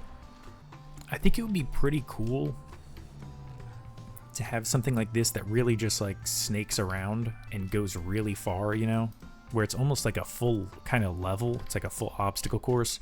But let's say you get to here. So I'm thinking like, you know, every time you basically hit a checkpoint, you can press a button in, and then out of the ground, a little thing comes up. In case you fall, you kind of get the checkpoint. And the thing is, I wouldn't be like super overly making sure that there's only one way to do things, because I don't mind if you're able to barely pull off a like jump from the corner, or you know, or like you're able to jump from here to this side and then get up here. I think that's awesome. You can do that. But there's going to be an intended way through, the obvious way through, and it shouldn't be too difficult. I think this little area is starting to come along. But while I was assembling this brick obstacle course, I noticed something about the brick texture that I had somehow missed up to this point. Now, this brick texture could use a little bit of work because it doesn't have a seam on those. Hold on. I probably fix that. Yeah, see what I need is, I need like one of these right here. Okay, that should make a better brick texture. That won't be a big deal. So let's see if that worked well. No. Oh, because it doesn't come down on the top. Hold on, it needs to come down on the top. Here. Now the bricks look more like bricks, but the normal map needs to be generated again. I had an issue where the normal map made the lines between the bricks too prominent, so I made a weaker version of the normal map, cut out those lines, and comped them over the stronger brick normal map. And there we go. Perfect. Yeah, look at that. That looks great. Wait, something's wrong. I'm not fixing it. Oh, it's just because this is too... It's because of the way that I stack these blocks that it makes the brick pattern look strange. And then I could do like a... if I make the loop cut right on the seam, and then I could have this go a little bit higher to be sure you can't make the jump. Yeah. One. These faces can be deleted. These two edges can be connected. And then this can be closed up. And then we have the shape now. We just need the textures not to look like the way that they do right now. I finally feel like I'm at the point in Blender that I can imagine a shape and then just make it. It's a good feeling to make nice looking geometry happen without any real suffering. Like, is this even Blender still? Yeah, that looks really good. It's the kind of thing where you can't jump all the way over there. So you jump down to here, then you come around, jump, and now you're up here. Well, that was a lot of fun, but I really need to address the gameplay, and not just the gameplay of how you're supposed to play this obstacle course, but like the actual game that I'm making right now that I didn't really plan out very well, or at least not on camera. I have done plenty of thinking and scribbling, but it was only really at this point in recording that I came to a conclusion that I was pretty happy with. So the basics are, I went 3D platforming to be the gameplay that happens inside of the levels, right? This is kind of the main gameplay. This is the genre, right? But then I went another element to help drive the 3D platforming, and that's going to be the cafe element of the game. This is decorating, purchasing upgrades, unlocking new rooms, And so basically, can't concentrate with this Splatoon music. So basically, I want to merge two different things here. Think of the castle from Super Mario 64, but then also the player home in Animal Crossing. I'm thinking of a sort of your home world, your hub area, where you can place decorations that you find or earn and kind of decorate it and make it your own. This is also going to be where we have NPCs, for example. So let's go to the gameplay side to make this make a little bit more sense. So over here, you're exploring, you're collecting, and you might rescue NPCs. You explore, and then you collect coffee beans. You might collect pieces of furniture. Think of Little Big Planet, right? Maybe up here, there's a little chair, and it's themed loosely around the level, right? Maybe it's mossy, or maybe it's a rock chair, or maybe it's wallpaper, right? Maybe it's like mossy wallpaper. So you collect things and currency, you bring them to the cafe where you have NPCs. They might have a maybe like a rotating inventory of decorations and stuff, something to spend your money on. But here's the thing about your money, about the coffee beans. You know, in different spots, there might be a coffee bean here, and then you might kill an enemy, and he drops a bunch of them. And then the thing is, the coffee beans are stored in here, right? But the thing is, you have two options. And I mentioned this before when I talked about my old concept for BrewBot. You can choose to grind some of the coffee beans and get health, right? Basically, that means that the less damage you take, the more money you're able to bring back. But I kind of want there to be a risk of damage within the platforming. I think that would be really fun. You go over here, you jump up onto this one, you go on this one, and then you try to jump over here, and what ends up happening is you jump over, you don't make it, you slam into the wall and lose some health because you slammed into a wall. And then you fall, and because you hit a wall, you might be like in kind of a fall, like injured fall state, or like you might just even ragdoll down. And then when you hit the ground, you take damage again.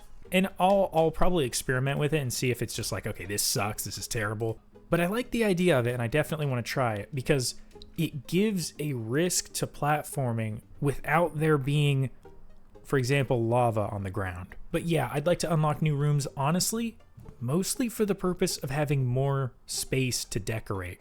The downside is, I don't even know, like this over here, already the 3D platforming half of the game is going to be hard enough. I mean, definitely this is not an advisable first project. I think for me, I need to have an idea for a game, and I need to feel like it's gotta exist because it doesn't exist anywhere else. That's the only thing that'll motivate me to get back in, to keep working on it. Everything about this is in my scope of understanding, I think. I can model a cafe. I can make NPCs that you interact with. None of that sounds perplexing or like it requires some completely new foreign thing, you know?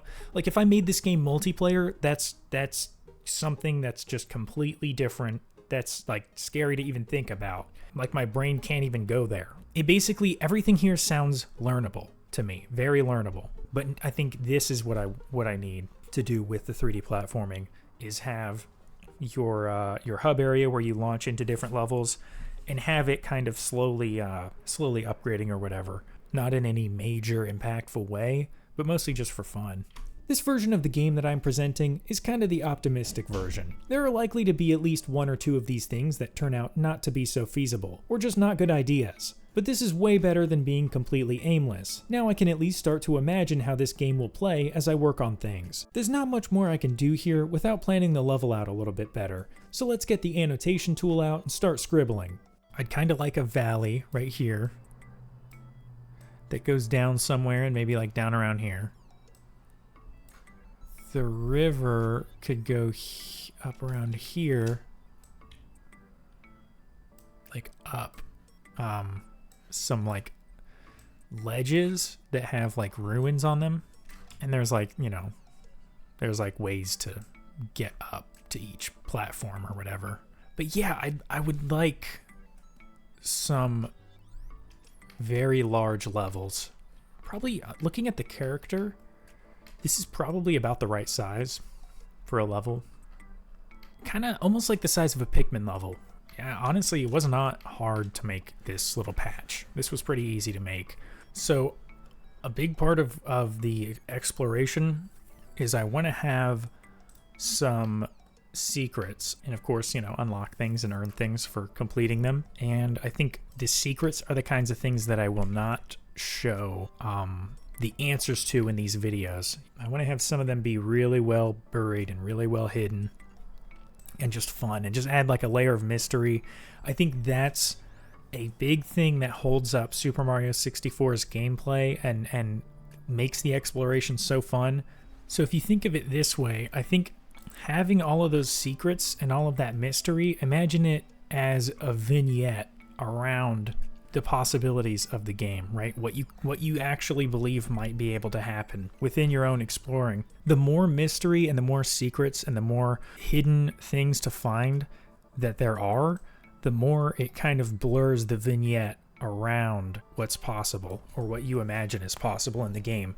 And this area is where you end up with people coming up with stuff like Luigi being unlockable, or Waluigi in the DS version. It basically feels like anything could happen, which makes it way more fun to explore, because just playing the game, you might have something happen, or you might find something that nobody's ever found before.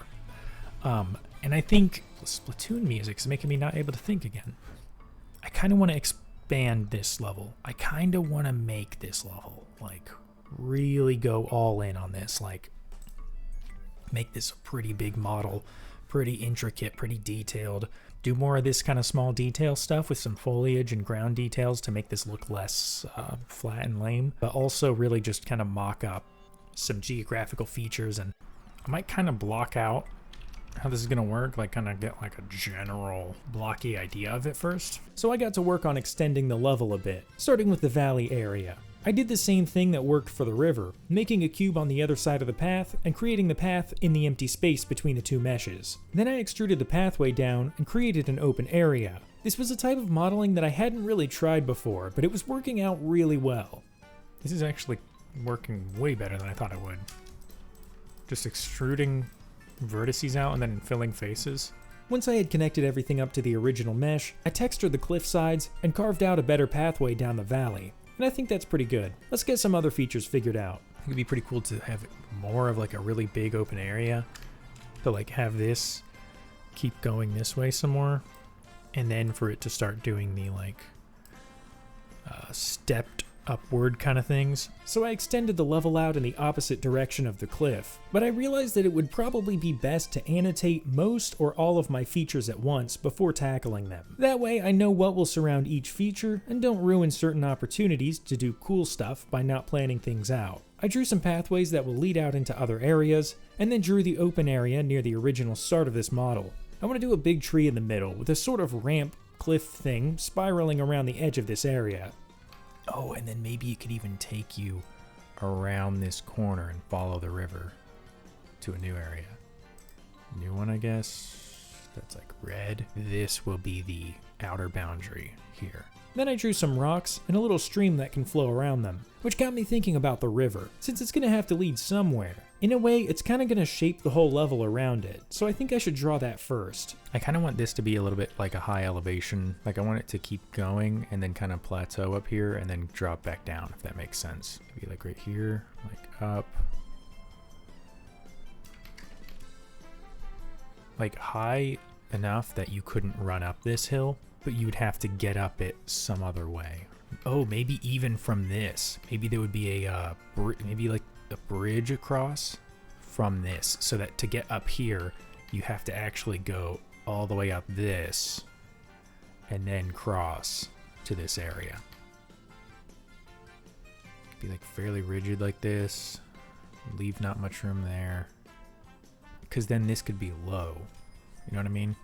I honestly should have used this annotation system during my previous revamps, because this is extremely helpful. Here, the dark blue represents water, the light blue general topographical features, and the red represents the edge of the map, or some kind of a rigid boundary that you won't be able to just jump over. And of course, you can also write notes for how high or low an area is. I also use the green pencil sometimes, just as a way to have overlapping features stand out from each other. But as great as these annotations are, I didn't want to take them too far. Now, I've still got this area, and what I'm going to do is I'm going to not mess with this area. I could give this so much space if I really wanted to, and I want to leave that because I don't know if it's a good idea to just sit here and design the whole thing in one sitting. Designing most of it in one sitting is a good idea, I think, but like I'm happy with all this, but I might get some inspiration or some ideas now that I've done all this, and I'm going to save some room for those ideas that I might end up with. I might actually get some of these, like, the general shape of this going. So that's what I did. I made the tree trunk out of a cylinder with the top face scaled down and then extruded upwards. Then I extended the grass out to the rough shape of this area, and I selected the outer edges and extruded them up into walls. Then I went top down and extruded vertices from the walls outward to create a floor. Now we've got our spiraling ramp ledge cliff turn thing. But this tree could look a little more natural, so let's make the bottom of it a bit more uneven.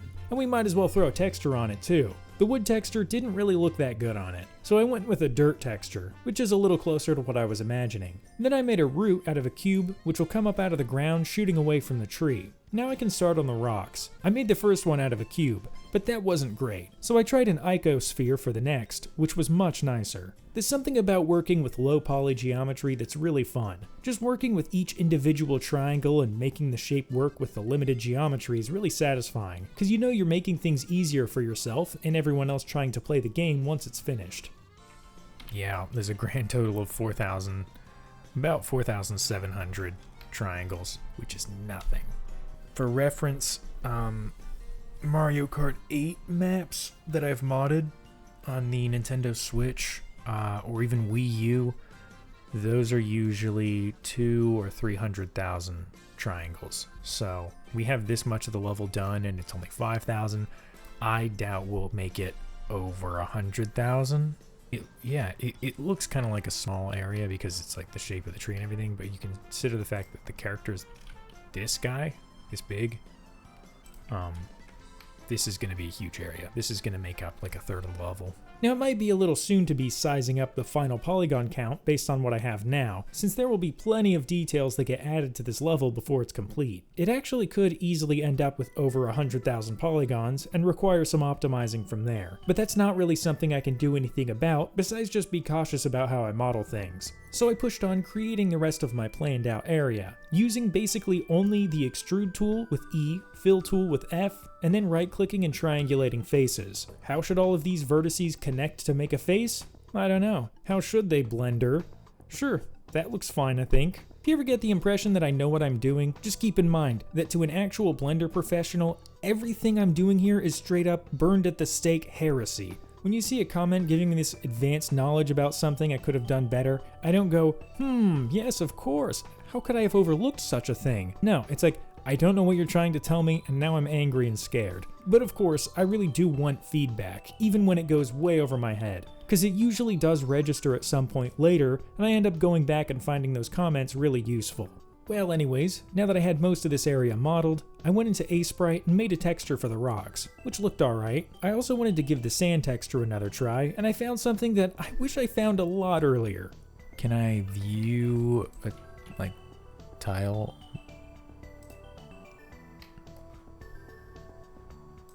This is nice. Both. Wait. Oh, this is making it tile? Did you just see that? I drew on the left and it painted. Oh. I should just have this on then, probably. That's going to be very handy in future texturing in Aseprite. The next thing I wanted to do was set up some lights. This is another one of those things that won't carry over to my game engine in any way, but it's something I can at least figure out here in Blender and then try and recreate over in the actual engine. Now, as nice as that tiling feature is, I actually didn't use that sand texture. It just still disrupts the color scheme too much. So again, I'll stick with the dirt. But I will be making another texture, this time something to hopefully go on the big tree. I used vertical lines and jumbled them. Then I used the magical tiling mode to clean it up. Okay, so all that crap I did before, no reason. Tile mode fixes everything. But again, the texture is terrible. Part of it is the color, but it's also just the wrong idea entirely for this tree. I need something that's more noisy and less patterny, so I made some noise out of some natural tree colors, and that luckily did work out pretty nicely. The next thing I wanted to work on was this little stone obstacle course. I wanted to try and finish it up, so I made a very tall pillar, which will be the end goal, and some surrounding ruins to blend this course into the rest of the level better. Then I extended a downward angled ramp off of the end of this thing. The idea is, you slide down and jump off the end to reach the top of this final pillar. And of course, we've got to have some spooky orange torches to really highlight the normal maps on these bricks. I also made a really subtle but awesome looking green overhead glow that really ties this whole thing together. It's just enough light to highlight the tops of the higher up pieces, giving you a better sense of vertical scale. This is the kind of stuff that I don't intuitively know to try, but we'll figure out by trial and error as this project moves along. The next thing I did was make a bridge between the ledge and the plateau area. I just copied the log that crosses the river and set it up in a way that will act as a one-way bridge. And I duplicated Brewbot over here to get an idea of the scale. Then I started planning this plateau area a little bit. I could even make this like a forest. I could even make trees up here. I'm talking like up on top of this having a forest of Brewbot sized trees, right? So I cut some shapes into this topology and started making the terrain up here more interesting. After that, I got an idea. Okay, I'm starting to figure something out. Hold on.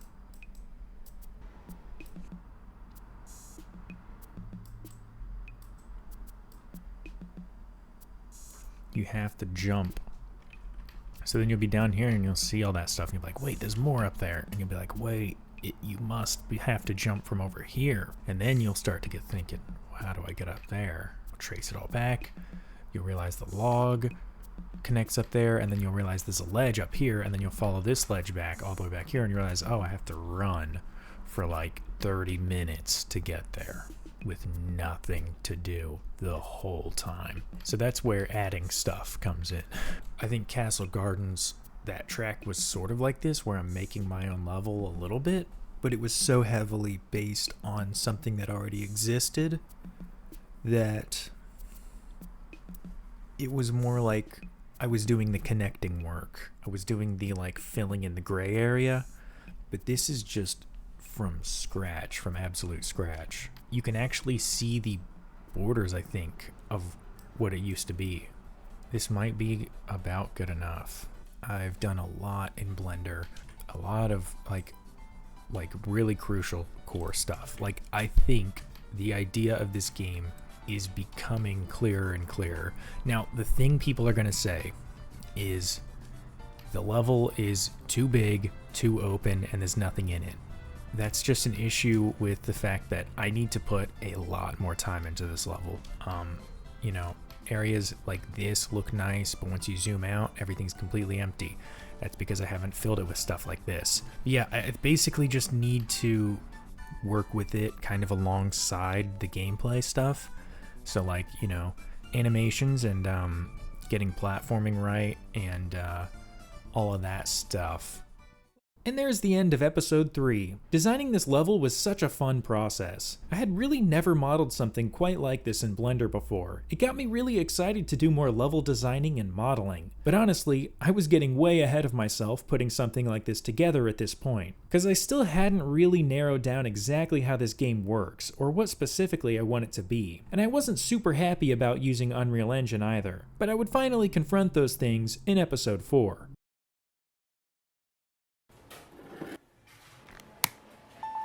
Welcome back to the Brewbot development log. Our first 3 episodes took us through work that I had recorded in one session a couple months ago, but now we're all caught up to the present, and I've received lots of great feedback that I can now put to the test. The biggest of which is the suggestion to use the Godot engine instead of Unreal, and that's where we pick things up today. So it's been, how long has it been? Like a month since I worked on this, so it's gonna take a minute to get back into it and figure out what I want to do next. So, changing engines.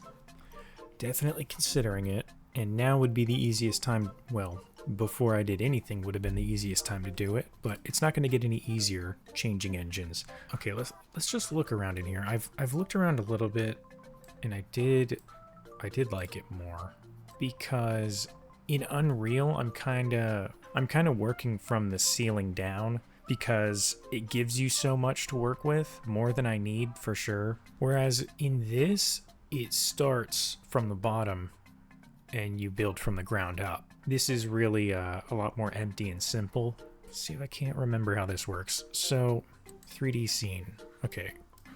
So this is a lot like Unity, and I have used Unity before, although it's been like 5 years since I've used it.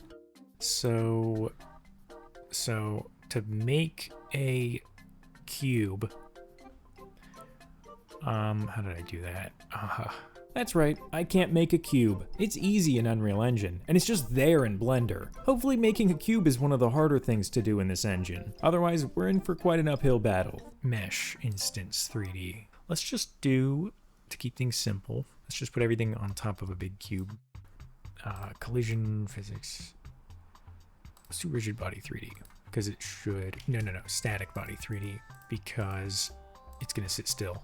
It's gonna be a little bit weird trying to find this stuff right now, but it should kind of get easy.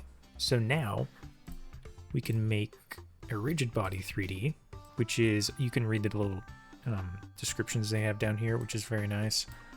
It's like a physics object. So for this, we're gonna want another, it's gonna be basically the same thing as this. In fact, I think I can just copy and then paste. Yeah, look at that. And I just have a cube on a rigid body now. So we need a camera now. Camera 3D.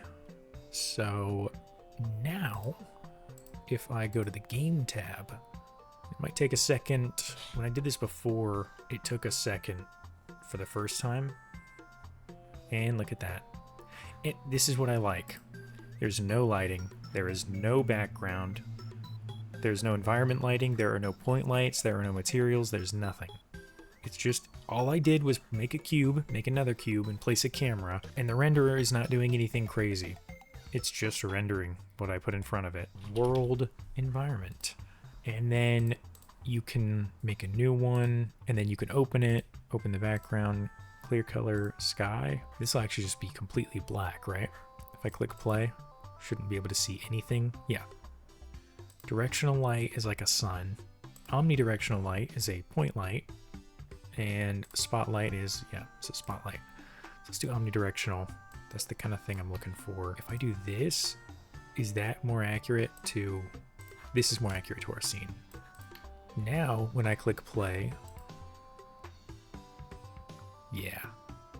This is what I had in mind when I imagined making a game. Simple, procedural steps towards something, with minimal fussing around with weird stuff that gets in the way. This lacks almost everything I dislike about Unreal Engine. It's just got a really good, pure feel to it. The only thing I'm worried about is not being able to adapt to the scripting after having gotten comfortable with Unreal Engine's blueprints. I definitely want to use this though, try it out. It just looks nicer, it feels nicer, the idea of it is more appealing, it's more in line with the game I want to make. I mean, there's not many reasons, and look at this. I don't know if this is real. What? Are these all free? It just says download. Wii input. Like, are there actually like dozens of pages of free add-ons that people just made out of the goodness of their hearts? That's like really hard to believe for some reason. The scary thing about this is that about scripting like this is, the thing is, it feels like there's no structure to it or guidance, but it seems like Godot has a really good online documentation. In fact, I believe you can open it in-app, right? Yeah, they have their documentation in the software with examples that you can copy. Like, this seems like just better Unity, right? And I actually did like Unity. It was pretty fun to use. It felt pretty good to use. It was the scripting part that didn't feel so good, because it just felt very much like you're kind of on your own. I didn't feel like I knew what I was doing almost ever, but their language in here, what's it called? It's GD script. It looks a little bit like Java. With this variable thing, I think that's a JavaScript thing. It looks very, very readable and clean. It could just be those examples being super simple. Everything about this looks like it would be fun to learn and use, but that's just a theory. I'd have to actually try to use it. If we're going with this engine, the next thing to really push the project forward is just to, bring some of this level into Godot and, see what textures look like, see what its renderer does with this scene. I think it'll do better things than Unreal did. Unreal, it's got a realistic look to it, and I don't think that worked very well. It didn't look great. I think it'll look a lot cooler in here with some simpler lighting, simpler rendering. So that's the goal today, to get some of this model imported into Godot. But I don't want to use that as a distraction to avoid doing any scripting, because the scripting is my biggest concern for me when it comes to using this engine. So let's try and get comfortable. And okay, so how am I going to learn the scripting? Controlling an object with an input would be a good start. We do mesh, we do collision shape, and then we do mesh instance. And then also I can give the player some color, I think. New standard material 3D.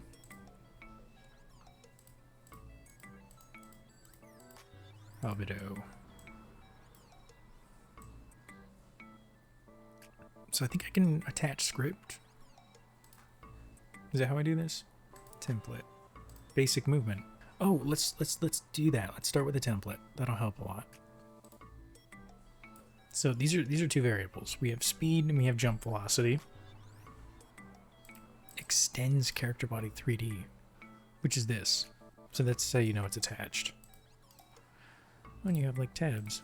Since I'm working from a template here, I'm going to be analyzing and sort of deconstructing it. There will be some specific things that I don't understand, but if I can at least get the gist of most of these lines, I'll be happy. So if I play this now,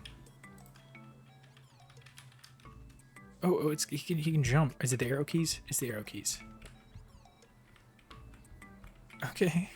So he doesn't interact with this physics object. Now that it moves, I'm going to follow the advice of a note in the preset, which tells me to replace the default inputs with my own custom ones. I found my way over to the input map menu and was able to create an input. I didn't really understand this menu at first, so I looked at the existing inputs and kind of figured it out. Now I had WASD bound as up, left, down, right. So I've basically done what they suggested here and made my own actions, my own inputs on WASD. Yeah, and it worked, except for W. W's not working. I think I did that one wrong. Oh, I also spelled it all caps. Yes. Cool. Alright, now the cube moves and does so with the right input, but I want it to interact with the physics, so I found a good tutorial on YouTube. And in this tutorial, the character is made of a rigid body instead of a character node. That way it intrinsically interacts with other rigid bodies. So I did the same and copied the scripting while making some slight changes where necessary. Okay, this is an old video, so it might be outdated. Action. So this is gonna work a little bit differently because it just adds force. Add force not found. Do you mean apply force? So would it be apply central force? Yeah, so they changed the name of some things. So it's the same thing basically, because this part is just to get the center. Okay, so let's say I want to change the name of this.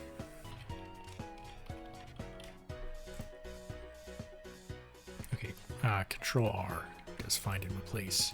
So we do this, or Replace with move speed. Replace all. Okay.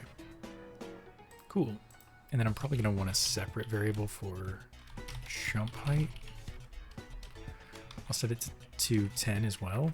What is spacebar called? Enter or space. Yeah, because you have to think about on a controller, it would be like X or A, which would be accept on menus. So then we're going to do if input apply impulse. And then what is it not happy about? Vecto 3 or VCOT. Vector 3, I believe it should be called. So I don't know if this will work. Let's see. Let's go play. Ooh, there's some friction going on there, some inertia, and I think that move speed is not high enough. Okay, what about jump? It doesn't have a cooldown. Or 10 is crazy. One or the other. But, look at that. Yeah, it's hitting it. This is stuff where you'd add constraints and whatnot, probably. Not necessarily how you would actually have your character work in the game that I'm trying to make. But that's very cool. Okay, progress. So far, making things in here with GDScript is actually a ton of fun. It's not as confusing as I was worried it would be. Or at least not yet. And it's really satisfying to find solutions and build things. And so far, I've built something that is in dire need of some solutions. So I found that it wasn't the jump height number causing the moon jump, but the fact that it adds an impulse of force every single tick that the spacebar is held down. My first idea was to create a cooldown on applying the force, so that it would only happen like once every second or so.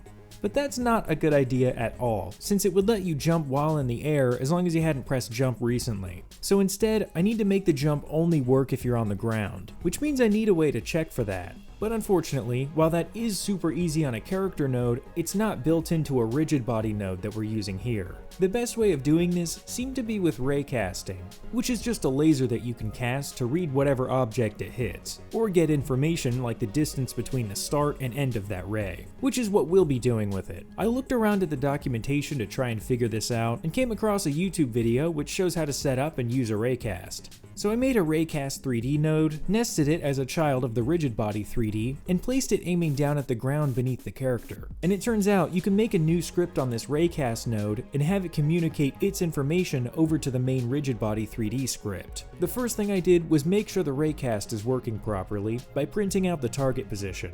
I was kinda just guessing on some of this stuff, and going back and forth with the documentation to try and figure out exactly how to type these things. And lo and behold, we get a weird vector number popping up, which doesn't seem to change when I jump, which I'm guessing is because target position is actually just the endpoint of the raycast. I found a great forum post which shows how to get the distance between the start of the cast and whatever it ends up hitting, like a tape measure from the bottom of our character to see how far away the ground is. So I typed those few simple lines of code. The origin variable is the start point. The collision point variable is where the cast hits. The variable that we really want out of all of this. So before we do anything with this distance number, I want to print it out to be sure it works as expected. And as you can see in the console, it works perfectly. It seems like the number sits down below 0.1 when you're on the ground, so that's what we'll consider grounded. Now comes the tricky part, delivering this data over to the rigid body 3D script from the raycast 3D script. I'm going to start by making an if statement that checks if the distance number is below 0.1 and then sets a boolean variable to true if it is. Now is where I'm going to need to figure out how I'm going to read that true or false from here in the player script. I did find a way to do this in a forum post, but when I tried printing the boolean, the game crashed. So I tried some new things and changed some things, and it launched. But the console is just printing null, which was actually because I had set up the touch and ground boolean wrong. So I was declaring a new one instead of assigning the value to the original one at the top of the page. And now it works. But it's completely broken, which is progress. So the issue here was that I was only checking for distance while the ray was colliding, so I moved the distance variable up out of that function and moved the if statement out of the collision one. Now honestly, in hindsight, I think the raycast was actually starting under the floor, which means this solution isn't really the right one. But hey, whatever, it worked. Which means now we just need to put the jump button in an if statement which checks if the grounded boolean is true. And error. Luckily, some of my limited coding knowledge kicked in and reminded me that a single equals symbol assigns a variable, while you use a double equals symbol to check. So I was basically trying to set the boolean true in this if statement instead of reading it. Now, when we press play, jumping doesn't work at all. I tried cranking up the jump height just to check, but that didn't do anything. Well, it turns out I was setting the main script's version of the boolean only once when the game began, which meant it was permanently false since the player starts off in the air. So I changed it to happen every tick, and... What? Well, it turns out 10 is actually crazy for jump height, because it's right about where it should be down here at 1 jump height. The fact that all of that actually resulted in something that worked, and something that I understand on basically every level, is very exciting. But after all of that number stuff that make head hurt, I messed around with some lights and colors, and stupid fun dumb stuff like that. So, I just want to go ahead and make a new project, maybe? Yep, all of that down the toilet, but I have way more confidence in using Godot and GDScript now. So let's get our scene imported and see how it looks. I cut a lasagna slice out of the level by using a cube with the boolean modifier on it, which should be called the lasagna slice modifier. Now we've got a nice little diorama that will give us a good idea of how this looks and works without being too cumbersome. So I exported the model as an FBX, imported it by dragging it in, and then dragged the model out into the level, which has no textures for some reason. Well, apparently Godot wants some other weird format for 3D models, not FBX. So I re-exported as GLTF and gave it another go, and this time I can see that it brought in the textures. And they're all applied and have their normal maps set up and everything. Now I can make a skybox and put our skybox image onto it. Again, this is not the final skybox or anything, just a placeholder. And I found an FOV slider which adds a cool parallaxing effect. Now I can set up a directional light, which is basically like a sun in Blender. I made it a little greener and tried launching the game to see how it looks. Yep, like the viewport. Then I used some Omni lights and some spotlights to set up some of the lighting that we had in Blender, which I think worked really well. Now I might as well import Brewbot and see how he looks. Super. Whoa, no, he's not tiny. He was. Get that. See, this rendering style is much closer to what I was imagining. Let's make a new script on this guy. Let's make this pretty simple. What I should actually do is add a new character, I think it's called, character body 3D. Can attach a script. Yep, basic movement template. I'm assuming, can you attach several scripts to one object? If input is pressed, UI accept, which is spacebar or enter, and is on floor, which that's all you have to do in this character body script, instead of that physics version I had where I had to basically create this. Okay, so it's not adding velocity though, it's setting, and I could see there being issues with that. That's another issue with this, is there will be no diagonal movement because it's a variable that'll only ever be left, right, up, or down. No, wait. I'm wrong. Because it's making a vector out of all 4 inputs, so that they will like multiply against each other. If, what do you mean if direction? I think when you do if on a variable like that, it just asks if it has non-zero data or whatever. I guess that way, because this is in physics process, which goes off every tick. So I think this is just to make sure that it's not calculating things, doing things when it doesn't need to. So if velocity x equals direction x times speed, which speed is this. So this is where, this is the actual movement. All of this stuff is set up for this. Else, so if there's no direction, oh, actually, that's why they're asking if there's any input. If direction basically means if input, in this case. And then else, this is move toward 0. So this is like inertia, or not inertia, but so you stop moving. I guess you could call it friction or something like that.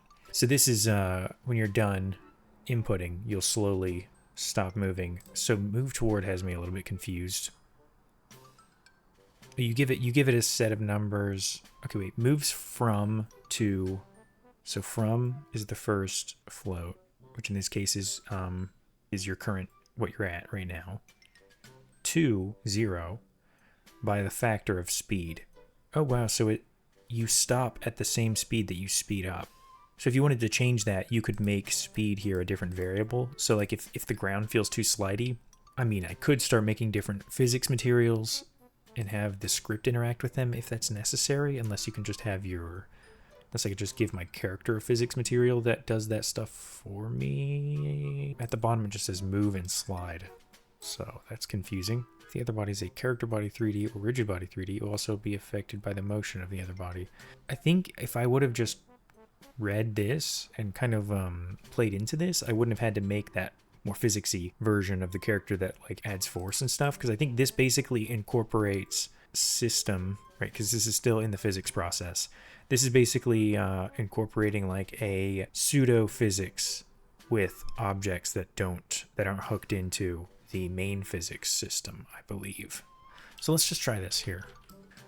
Requested file format unknown GLB. Because I opened the GLB for inspection and non-inherited scene and then left it open. I probably did the same thing. Don't save. Restart. Look at that. That's funny because there's no collider element to the ground. So this is where things get into some territory I haven't done yet. So let's add a child node to this. I think collision polygon 3D is what I need to do. So am I supposed to do... Oh wait, whoa, what am I thinking? Static body 3D. I don't think I'm understanding this correctly. On imported model.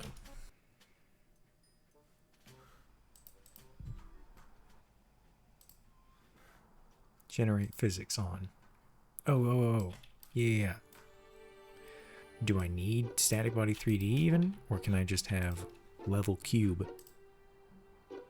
Yes. Oh wait, and I can probably control my character. Yep, he's a bit backwards in every regard. Oh. Okay. I mean, yeah, so far, I like this way more than Unreal Engine. The scripting's a little bit scary, but it's so, like, I hate Visual Studio sometimes, and this is really clean and approachable feeling compared to that. I don't know, man. So far, I'm enjoying this. Oh, I wonder if I could use WASD then to turn the character. Wouldn't that be cool? So I have something in mind that I'm having trouble getting out. There's this input direction vector of like up, down, left, right, but I want to make a different thing where I can just have left and right. I wonder what this would do. So let's undo my weird stuff I'm trying to figure out here. So what would this do in practice?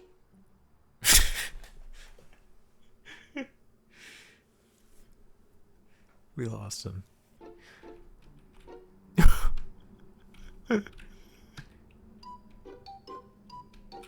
Yeah.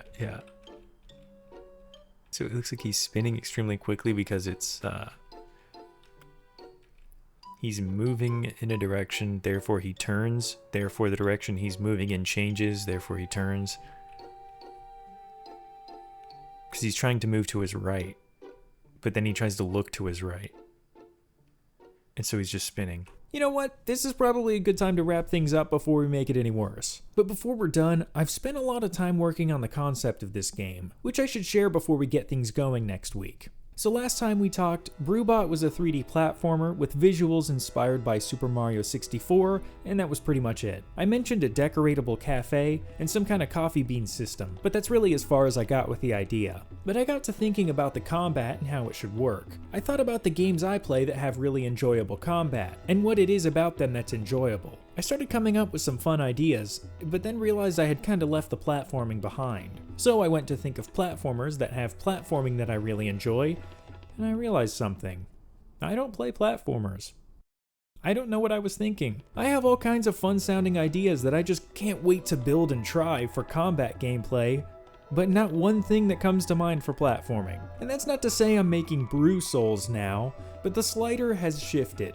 What was once a 3D platformer that might have combat elements has now become an action-adventure platformer. So here's the gist of the combat. You have 4 abilities which consume coffee beans. These abilities are activated by holding the right trigger and pressing triangle, square, X, or circle in the case of a PlayStation controller. Square is a 360 sweep, which is good for getting enemies away, and just costs 1 coffee bean. Triangle is a jab punch, which costs 3 beans, and has a good amount of directional range and deals a lot of damage. Then there's Circle, which begins grinding 1 bean per second and restoring HP. And lastly is Coffee Blast on the X button, which is a big explosion that consumes 10 coffee beans, but deals a large radius of high damage and knockback. But how do you get these coffee beans? Well, that's where your basic punch ability comes in, which is bound to the square button. This doesn't do very much damage, doesn't have great range, and doesn't stun enemies very much, so it's the least safe and least effective way of attacking. But punching an enemy is free, and causes them to drop a couple coffee beans, which lets you use your abilities. So that's the flow of most combat situations, carefully punching coffee beans out of enemies, and then picking and choosing the abilities to use. Managing your coffee beans to make sure you have enough to heal if you need to, or use an emergency crank sweep. But I want to have smaller enemies that group up, as well as larger, slower ones that feel more like a one-on-one, which is where the L1 button comes in. Remember when I said this isn't Brew Souls? Well, I was lying, because L1 is to parry. Pressing L1 as an attack hits you will deflect the attack and stun the enemy. While stunned, they'll take a ton of bonus damage from abilities, or you can hit them with a basic punch instead and it'll knock a whole bunch of coffee beans out of them. These are the combat abilities. Let's talk about the platforming moves. Of course, pressing X jumps, and holding the left trigger crouches. So obviously, pressing jump while holding the left trigger means you do a high jump, which has less directional control. But if you want to have some extra directional control in the air, you could hold R1 to helicopter the crank handle, which makes you slow fall. So why not just always slow fall? Well, because if you land harder on the ground, the kinetic energy of the fall is absorbed by Brewbot's legs and redirected forward, giving you a slight speed boost. So while it is safer to slow fall, it's faster to hit the ground harder. Another movement option is the dive, which is bound to circle. You can press this while moving to dive in that direction, or while stationary to dive in whichever direction your character is pointed in. And you can dive in the air as well to get some extra distance, or to change directions. After diving, you'll enter a belly slide, which can be cancelled by jumping. I came up with these things. These are not stolen from a different game. These are my ideas. And while landing on your feet will not cause fall damage because of Brewbot's springy legs, landing any other way will. So if you dive off of a ledge, or are hit and stunned off of a ledge, you will take fall damage. Then there's one final movement option, which is pressing R1 while on the ground, which will cause Brewbot to break into a sprint. Now I know what you're thinking. This sounds terrible. There should not be a sprint button in a 3D platformer. But actually, there should be. Let me explain. While you're sprinting, you can't jump. This is just for flat ground traversal, for the oh crap, whoops, I'm supposed to be over there kind of moments. But it's not just for that. It has combat applications too, because while you can't attack while sprinting either, there is one thing you can do, and that's heal. Healing is a similarly restrictive action, not allowing attacks or much of anything. So sprinting while healing just naturally makes sense as a combo, zipping between enemies while letting your health recover. And actually, pretty much all of the platforming moves do have their own combat applications. Diving can be used to dodge an attack, or close and create distance between an enemy, but it will not grant invulnerability, it's just a fast way to move your character. Jumping on an enemy's head will deal a small amount of damage, and is a good way to get past them. Landing after a jump dive will create a very small knockback wake, which makes it a good safe escape option. Heck, even crouching could serve the subtle and probably never useful option of slightly shrinking your hitbox. So at this point in this project, I'm thinking of a game closer to medieval than Super Mario 64. I still want platforming and mobility that you use to interact with the level and all of that, but I want the combat to sit at least 50-50 or even center stage to the platforming. And there are all kinds of peripheral ideas I have for really cool systems and mechanics to make this core gameplay that much more engaging, enjoyable, and replayable. Like for example, mods that you can equip into a few slots, which give you some kind of extra combat benefit. Maybe it would be enemies drop an additional coffee bean when punched. Coffee Blast leaves a puddle of hot coffee on the ground for a while. Parried enemies stay stunned for longer. Different effects that you could mix and match to create interesting playstyles. But this is really just a hopefully kind of thing. I understand that I'm piling my plate pretty high as it is, so these peripheral features will have to remain options to consider when this game is more complete. And unfortunately, that includes the cafe decorating. I will definitely have a cafe that you launch into levels from, but customizing it will have to be something I keep as more of a consideration than a promise. So that's BrewBot. For now at least. Some details will probably change, but this is something that I can get myself much more excited for. I really feel like making all of these things happen, and that's all gonna start next episode. Everything we've done up to now has been more or less preparatory, kind of shaking things down and getting a more solid idea, which I think we have now. So I think next episode will be about trying to figure out some character movement, and not the kind of movement we ended up with today. There's episode 4. I think drafting the idea for the gameplay was a pretty big turning point. It gave me the direction that I really needed for this game. I have changed the idea a little bit, mostly trimming down on how many moves BrewBot has, to keep things more simple and manageable. But most of this idea is what I'm still referencing. And the other huge change was using Godot instead of Unreal. And by now, having made the first 10 episodes, I feel very comfortable in this engine. Now that I had an actual idea and an engine that I like, I could start making some real progress. Yeah, 2 hours into this video, and we're starting to work on the game for real. The lesson there is to refine your game's concept more before working on it. But I kinda already knew I was making that mistake from episode 1. I just couldn't really get where I wanted with the game just in my head, and felt like working on it until it hopefully clicked. And it did, which is why I don't see the first few episodes as wasted time. So now that we've got this new concept, it's time to prototype the core gameplay, which is movement and then combat. Movement first, because you can't fight if you can't move. Let's go to episode 5.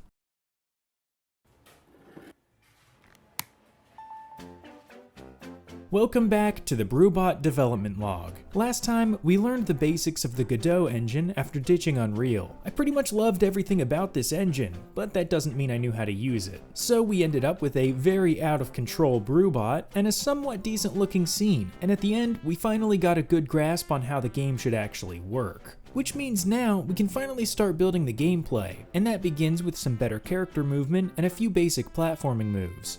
So let's start with a 3D scene. The first thing I want to figure out is a basic character movement script and camera movement, camera that follows the character and that you can control. Even though, as I said, the action or the combat is going to kind of take the lead, I think, on a lot of the gameplay, you can't do any of that if you can't move and if the camera doesn't work well. So that's gonna be the first thing I want to do. But before our character moves, he needs to be able to character first. So I made a basic BrewBot placeholder out of some cylinders. The only detail he really needs right now is eyes. That way I can tell the direction he's facing. So what does it look like now? Yes, the mesh should turn to face the direction he's moving. Yeah, I think that's why he was spinning before. So let's do look at. I started by trying to make BrewBot face the direction he's moving, which didn't really work out last episode. But this time, I'm going to be putting this bit of script on the mesh or collider instead of the movement component, which should make him visually turn without doing SCP stuff. At first I was worried because he dropped right on his face just like last time, but he did recover and without starting a creepypasta.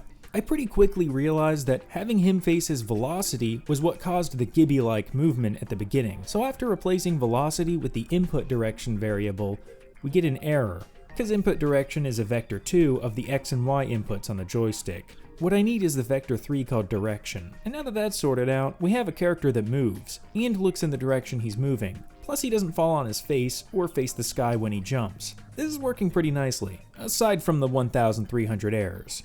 1,500 errors. I tried clearing them, but they kept magically reappearing in the output log. But if I do a deep dive investigation and actually read the error, it seems like it's trying to look at a direction when there's no input. So I made an if statement before the look at command to check if there even is any direction. Then I set up a script on the camera that should look at the player's current position.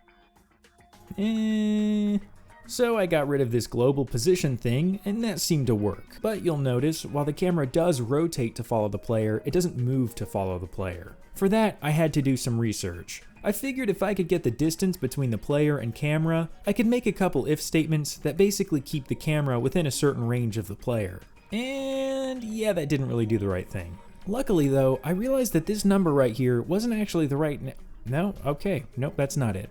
It's really unfortunate that 3D projects like this have to start with such unintuitive concepts like Euler angles and quaternions. It goes straight from a blank project to comprehending the fourth dimension. It feels less like logic and more like I'm reading Latin incantations hoping something just starts levitating. But after an hour or two, I had finally put this together. What in the tarnation? But with some modifications, it does sorta kinda work a little bit. But overall, this really doesn't bode well for my camera system. I think my best bet at this point is just to get something that works so I can move on to something a little easier and maybe come back to this camera later. Cause there's no way I'm putting up with my sucky camera system until then, so let's get something better to work with. Let's download this and see what it looks like. Oh, it was trying to do something. Does it know that the... What? Oh, it's live. Distance. So let's bring the distance down. Bring it higher. This is so cool. It's not wanting me to use the stick or the mouse. It's pretty good though. It is pretty good though. I mean, the crazy thing is I got close to the effect that's happening right now, but in a way that's like janky and broken that I'm not going to be able, I would never be able to build what this script has in it with that. Okay, camera speed, follow target.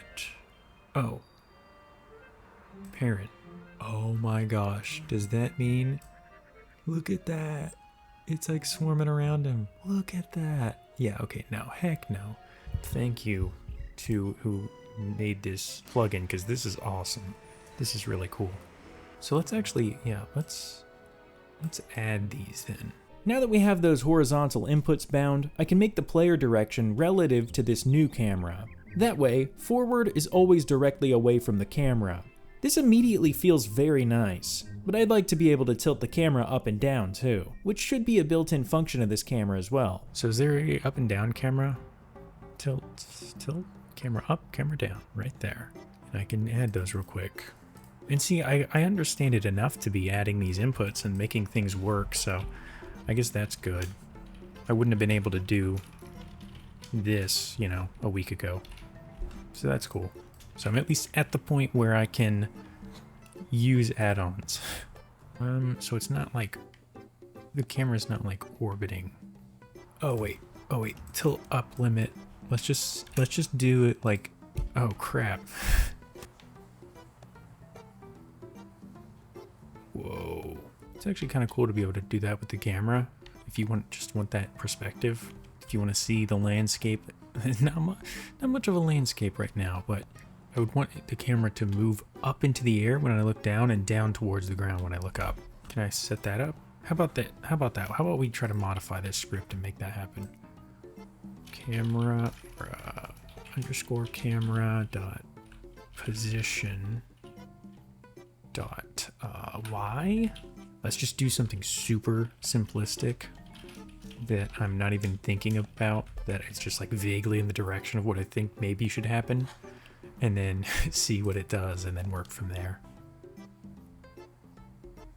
Okay, minus equals, agree, and then times 0.1, so I'll soften it. So I think it was backwards and I want to soften it. Dude, it's working. I'm gonna put a 0 in there. Oh my gosh. Oh, that's so cool that worked that quickly. It doesn't work with the mouse right now. With mouse input. The thing is, this is really a game you're supposed to play on controller. You don't really need the precision of a mouse, and so you just get all the downsides of a keyboard. And so yeah, you're not really supposed to play this on a keyboard, but I have to make it playable on a keyboard because some people are gonna want to play it on a keyboard because they don't have a control. Whoa, just did a kickflip. Because they don't have a controller, or they just, for some reason, are like sick and twisted and they prefer to use a keyboard or something. So this is definitely has mouse input worked into it one way or another. If I set follow target to mouse, I don't think that's what I should do. So my mouse is leaving the screen. And when it leaves the screen, it stops working. When the mouse mode is set to input mouse mode captured, what is that? So I looked around at how to make your mouse stop mousing and start controllering, and I found a great tutorial on YouTube that shows just how to set this up. Thank you, Learn ICT Now. Very helpful if it works. If it doesn't work, I know who to blame. So let's make a ready function. Okay. What did he do? Input.mouse mode captured. Cool. Let's see if that works. Yes. Yes. Oh, wait. How do I get my mouse back? Uh-oh. Very cool. All right. Well, I guess I fixed that pretty quickly. So now that the camera is more than serviceable, due to a very good add-on that I have modified. So, you know, I didn't just steal it. I made some changes to it. Let's see, where's my part? Right here. I did that. So yeah, you know, I've kind of made it my own, you know. So next, this is where we get to making some moves for our character, some platforming moves that we have. So these actually have changed a little bit, or they are subject to change. For example, it's mostly the abilities one. Someone mentioned that the square button should be the jab punch, since square is the normal punch, and it would just feel better if holding right trigger to do your super moves and then pressing punch did a super punch. Somebody also suggested for the healing to spin the right, not specifically the right stick, but my idea is basically you could hold right trigger, and while holding it you could spin the right stick, because it would be cool that spinning a stick would spin the coffee grinder. It would feel kind of tactile. You could even add like a controller rumble to it, and that would be kind of cool. It would feel like you're grinding coffee. So the thing is, this right stick is the camera stick. So it would effectively lock your camera while you're healing. But the main issue actually with spinning the stick for healing, and the reason that I actually don't think I'll do that, I don't want people like wearing out the right stick on their controller. So I don't think I'll do that, but that being said, it is a good idea to use this stick to grind coffee, and I'm sure I'll find somewhere else to do that. So we have character movement and camera movement down, and then slow fall, that's something we can make. Dive is something we can make, and crouch is something we can make. Slow fall actually sounds ridiculously easy because I have gravity built right here. So all I would need to do is multiply. So this is gravity, get gravity times delta. I would just need to multiply it by one more number, which is like fall speed. And then I would just need an if statement or something like that that checks if slow fall, set fall speed 0.5. So then it would cut your gravity in half. And then else fall speed equals 1. So the tricky thing comes in not with just making that happen. As you add these different functionalities of your character, each one needs to interact with the next in the way that you think that it should. The next ability I want to make is crouch, which includes the crouch jump. So while you're holding it, if you jump extra high. If we want Brewbot to be able to crouch though, he can't already be on the ground. So I brought him up in the air a little bit and gave him some feet to make this floating look more natural. Something else I should do is tie the movement speed to the game's engine time to make sure it's not tied to your frame rate. Otherwise you'd be moving faster at higher frame rates and slower at lower ones. So that's probably going to slow my character down. Oh, a whole lot.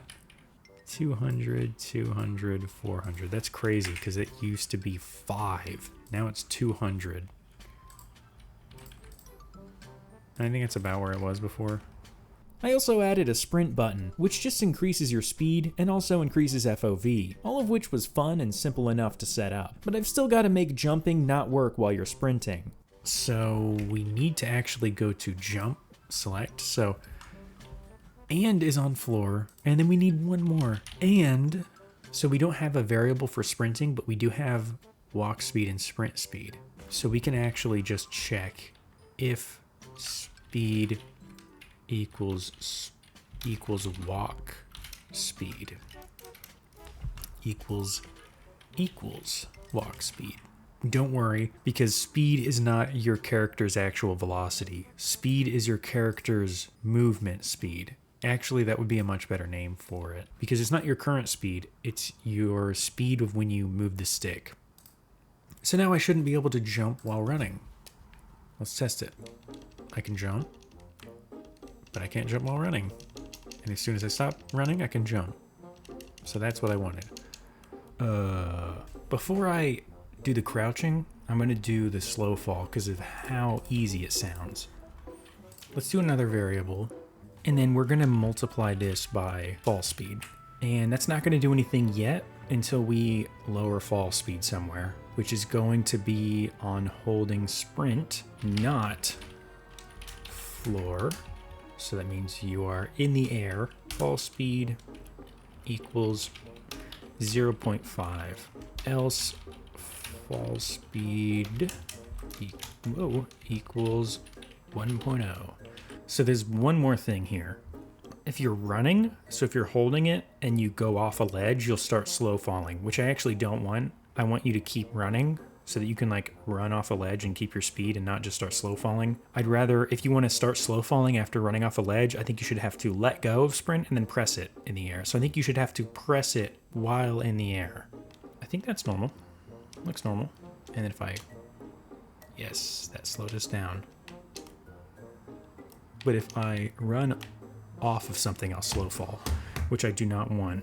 With sprint working and crouch still kind of scary sounding, I tackled the slow fall ability, which shares the R1 button with sprint. The difference is, slow fall should happen if you're in the air when you press the R1 button, while sprinting should start and stay going if it's first held when on the ground. That way you can run off of a ledge and keep all of your speed without randomly slow falling. I know what this should look like in action, but I've got to reverse engineer that into a series of nested conditions to get in and out of those movement states. I ended up using the input statement to set a sprint boolean to true, and then outside of that, checking for that boolean every frame to then increase speed. Then I had a third if statement that checks for exit conditions and sets the boolean false. I don't know. Again, makes sense in my head, maybe doesn't. So I don't run on accident when I just walk. I do run when I hold run, and I stop running when I let go of run. What happens if I jump off an edge and then press sprint? I don't sprint, I slow fall. And when I land, I start sprinting. What happens if I sprint off an edge? Yes, I keep sprinting. This is... Yep, that's exactly how I wanted it. You can't sprint while running. Awesome! Looks like it works. And yeah, I did just say that you can't sprint while running, but I swear I do actually know how this system I made works. But now we come across another issue that needs to be addressed. The point of slow fall could be to stick a landing. Let's say you want to land on this thing, you slow fall, you kind of, and then you land and you start rocketing around. So they're kind of two different, you have slow and fast that are kind of fighting against each other. So now I've got to make sure that when you land while holding slow fall, you don't start sprinting and would have to press the button again to do so. This was pretty similar to the sprint loop thing, setting variables to true or false under the right conditions, but I kind of broke the slow falling and had some trouble getting it back. It turned out to be an else statement triggering, so I got rid of that. It's because of this else, isn't it? I'm gonna blame it on the else. Yes. Wow, that's slow. Oh, and there's an issue. I can use it while I have vertical velocity and it will... Oh, and I still have slow fall enabled even though I let go. So let's just... And velocity... Velocity.y. So that'll make sure velocity is negative. Wait, it's not... Wait. Okay, the issue now is it's not setting slow fall to false anywhere. Slow falling equals false. And not is slow falling. Let's get rid of landing on the ground doing it. If I sprint off of something, I just sprint off of it. If I slow fall and then I land and I'm not sprinting, I have to let go and press it. That is exactly how I wanted that to work. This is so much better than Unreal Engine. Godot really has been a ton of fun to use so far. It's just more satisfying doing everything through the scripting rather than a plethora of disconnected interfaces. Now, before we do crouching, I want to give the sprinting a little bit of leeway on activating after a jump. Cause right now, if you press sprint one frame before landing, it'll slow fall for a frame and then not sprint.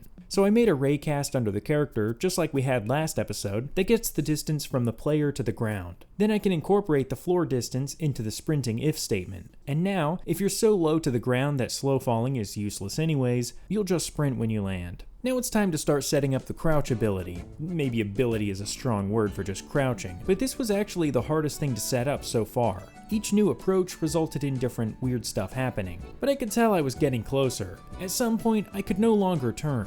And then I was doing this, which was actually good. Hold up. Yes. You believe it or not, yes, that's exactly what I want. Brewbot default dot position on ready. Yeah, he starts in the right spot. Yes! The amount he crouches by is way too harsh, obviously. He's going through the floor. Let's go up on here. Yeah, I like that. Okay, and we can actually have it glide down in the same way that we made the FOV glide down. So the way we make it glide down is we just need another if statement. Where were it? Okay. I don't know if this is making me smarter or dumber. Right here. And brewbot mesh.position.y is less than, or I should say greater than, crouch position, then instead make it minus 0.05. So it'll take, what is that, 5, 10, 15, 20, 25? Okay, it's making me dumber. It should take 5 frames. This should say actually minus equals 0.05 if not crouched and is less than crouch position. I might have messed something up somewhere, but let's see what this looks like.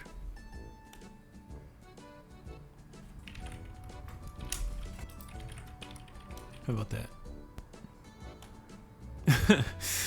Okay, hold on now. Minus 0.25. Now he freaking just still leaves. Oh, I need to do brewbot default, not his current position. Okay. Dot y. Yes. Actually, no, because that's okay. Wait, if it's less than brewbot, because you're trying to return to. Yeah. Look at that. So what it doesn't do is change my hitbox at all. So like if I'm trying to get like under something, it's not gonna help. Well, I'm sure I'll figure that part out some other time. Now I can very easily make the crouch jump by just having jump go extra high if you're crouching while you jump. Jump is normal. That's insane. Which means I can go in slow fall. So I think the next thing I want to add is, well, actually, I think I pretty much just got one thing left, which is the dive. I've got sprinting and slow fall, I've got crouching, I've got jumping, I've got crouch jumping. So that's going to be probably pretty tricky. I think we can probably figure it out. Diving? Yeah, should be pretty easy. First, I'll set up an input for the B button on controller and middle click on mouse. Well, the button's bound. What's next? This is where it gets tricky, because this is where I have to make him dive.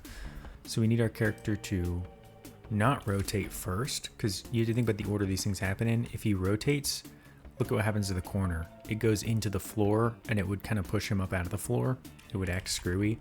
So he needs to go up while rotating at a speed that's adequate to a certain angle, like continue going towards that angle until he kind of reaches it. And then as soon as we could even have a hitbox right here. I just don't want to get too overly complicated with this. So then when he hits the ground, he would snap parallel to whatever surface he hits and carry whatever velocity he had forward, but with less friction. And then there's so many stages to this. Once he's out of momentum, it should know to automatically pop him back up. Or you can press jump early to pop him back up. So how do I decided to start by making the level here a little bit better for testing the dive. I figured the first thing I'd do is just try and add some Y position to get him up off the ground, and then add some rotation and see how it goes. Well, I guess that's what I wanted. I could not figure out for the life of me how to make my character do this dive without tripping over or stepping on top of other factors that are affecting the player's transform. Should the camera even be parented to the player? Should the movement component be rotating to dive, or just the mesh? If it's just the mesh, then how would his collider work according to that new position? If I rotate the collider, then that's really no better than just rotating the movement component. Several times I got worried that I just had my character nodes set up wrong. Like, maybe I'm going about this the wrong way outside of the coding, and so me trying to make this work is actually more like a workaround to accommodate my janky setup, because things were not going well. I was falling through the floor because I was turning 2D, and so I could no longer stand on a 3D surface. You know how bad you have to mess up diving that you change dimensions? This went on for about 8.5 hours. In a single day, I spent 8.5 hours trying to make my guy rotate, and then move forward, and then stand up. This footage is literally playing at 10,000% speed, and it's still too slow to show even half of the time I spent on this. And like 90% of it was testing things and then undoing them, and then going back to things I had already tested and giving it another go. So it doesn't even make for very interesting footage. But I was making progress, and I did start to have some kind of dive. Slowly it did get better, and I was constantly adding additional features like sliding down slopes, because making the dive behave the right way kinda meant getting things like this working. It entailed way more interaction with the level than I had really anticipated, and like anything else so far, making the dive better meant temporarily making it not work at all until the new feature hopefully resulted in something good. And making Brewbot face the floor while sliding was one of the harder parts of this whole process. I know what the floor normal is, and I know what my character's rotation is. I know everything I need to, but I don't know exactly how to orchestrate all of it into a working script. At this point, I was considering throwing in the towel this week. It's not even accurate, though.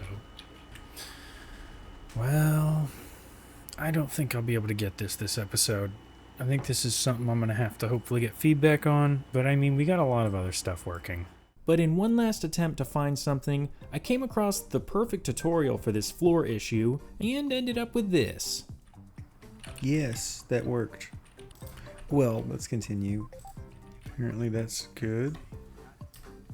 Yay!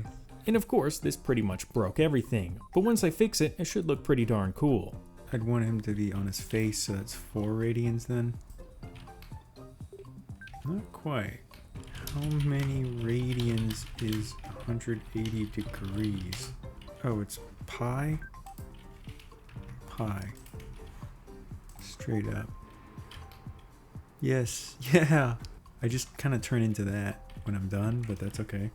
I kind of like the RuneScape look it has right now. I kind of really like it. Yeah, that's pretty cool. It's hard to describe where I'm at with it right now. It has been frustrating, some of it, but I do feel like I have something that works better now. And I also, though, I feel like before I move forward with anything new, or even trying to iron things out that exist, I should really clean up this script. All right. And that's all I've got for episode 5. We went from spinning in circles to some halfway decent character movement, but this episode does have me slightly worried about how coding heavy these videos could become, since I generally prefer to show some of the more visual parts of the process, which I did basically none of this time. I think in future episodes, I'll try and be sure to get some visual things done too. That way things don't get too dry and numbery. Next episode, I want to get our 3 cylinders and 2 cubes replaced with an actual character model, with some animations too. That should be a good break from just pure coding. And so ends episode 5. This wasn't my first time trying to code something, but it was my first time actually trying to learn what I was coding. The first time I pretty thoroughly understood the consequences of each line I typed. And just like every episode before, half of this crap got removed and replaced later. But up to this point, this episode's work is best preserved in the current version of the game. I'm still using almost this entire player movement script. Let's check out episode 6.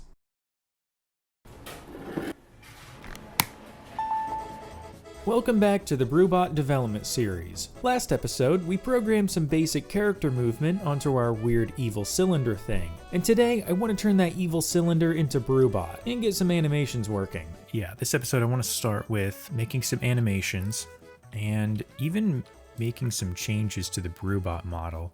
I think it needs to be more short and I think he needs to be a little bit lower quality.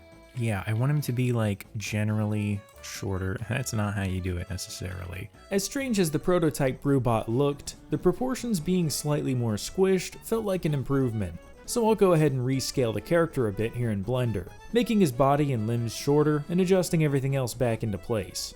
The next thing I want to do is get rid of his eyes, because they're too high quality compared to the rest of the model. Instead of having geometry here, we're going to grab a render of his eye and project that onto a flat plane. This eye image needed to be redone a couple times to get the lighting right, and it only got better after making a normal and emissive map for it. So, I think now I can rig him again. I think I like how this looks. Yeah, I've got to set all the bones up again. But this is a great opportunity to try using bendy bones for his arms and legs instead of a bunch of individual bone segments. So I enabled the bendy bones, and they seem to be behaving properly. I painted the weights on like usual and tried out this new setup. I think that's a keyframe of walking. Or aerobics. We just make sure that that is over here.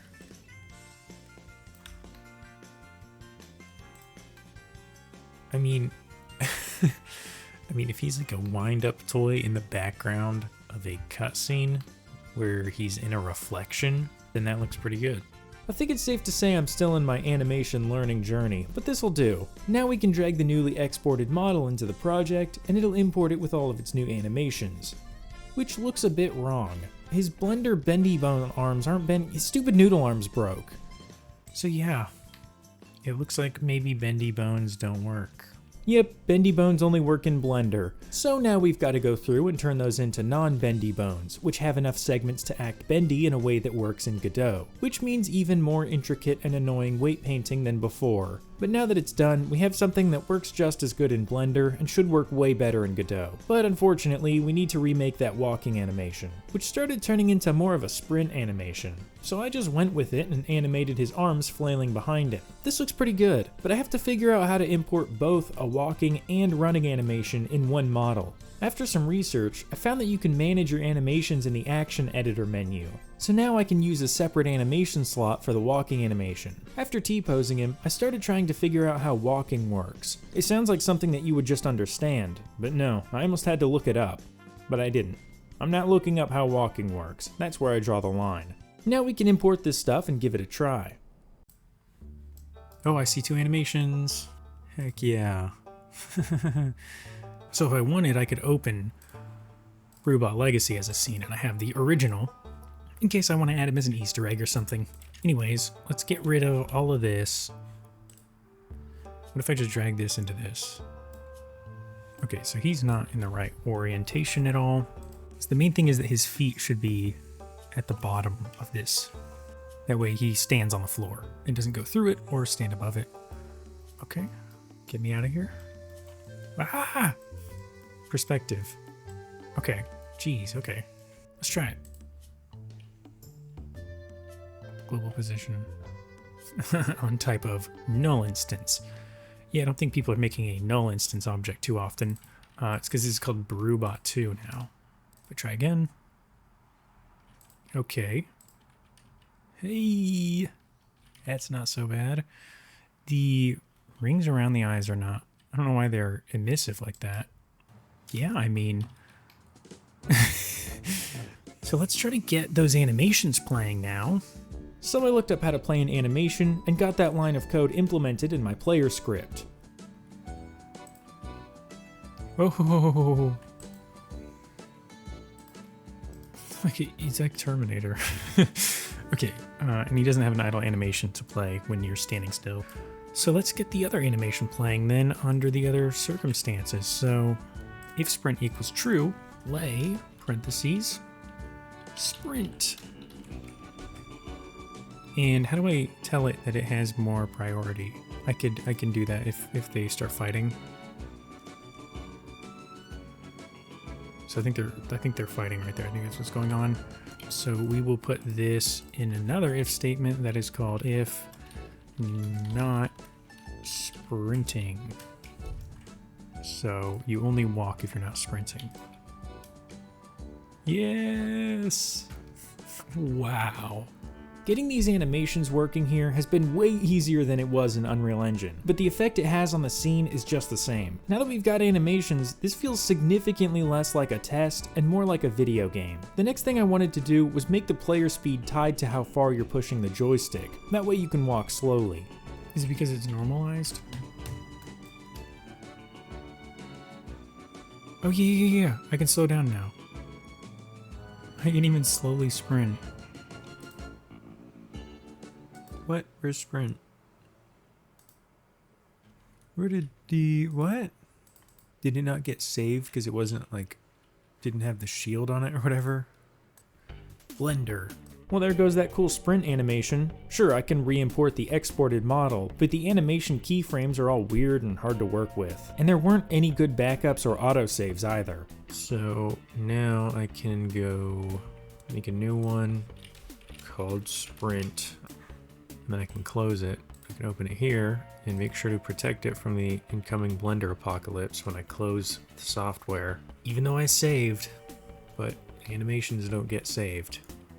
You don't want your animation, right? It's moments like these that you need to remind yourself that Blender is a free software, and therefore you aren't really in the position to nitpick. But holy crap, that's maybe the stupidest thing ever. So here goes another 20 minutes animating something I've already animated before. Granted, it should turn out slightly better this time, since I have gained a few points of XP since earlier. I would say that looks pretty good. Now is a good time to like try to fix some stuff about like the fact that when I import him, his eye, the whole eye thing glows. Even in the pitch darkness, his eyes are still fully emissive.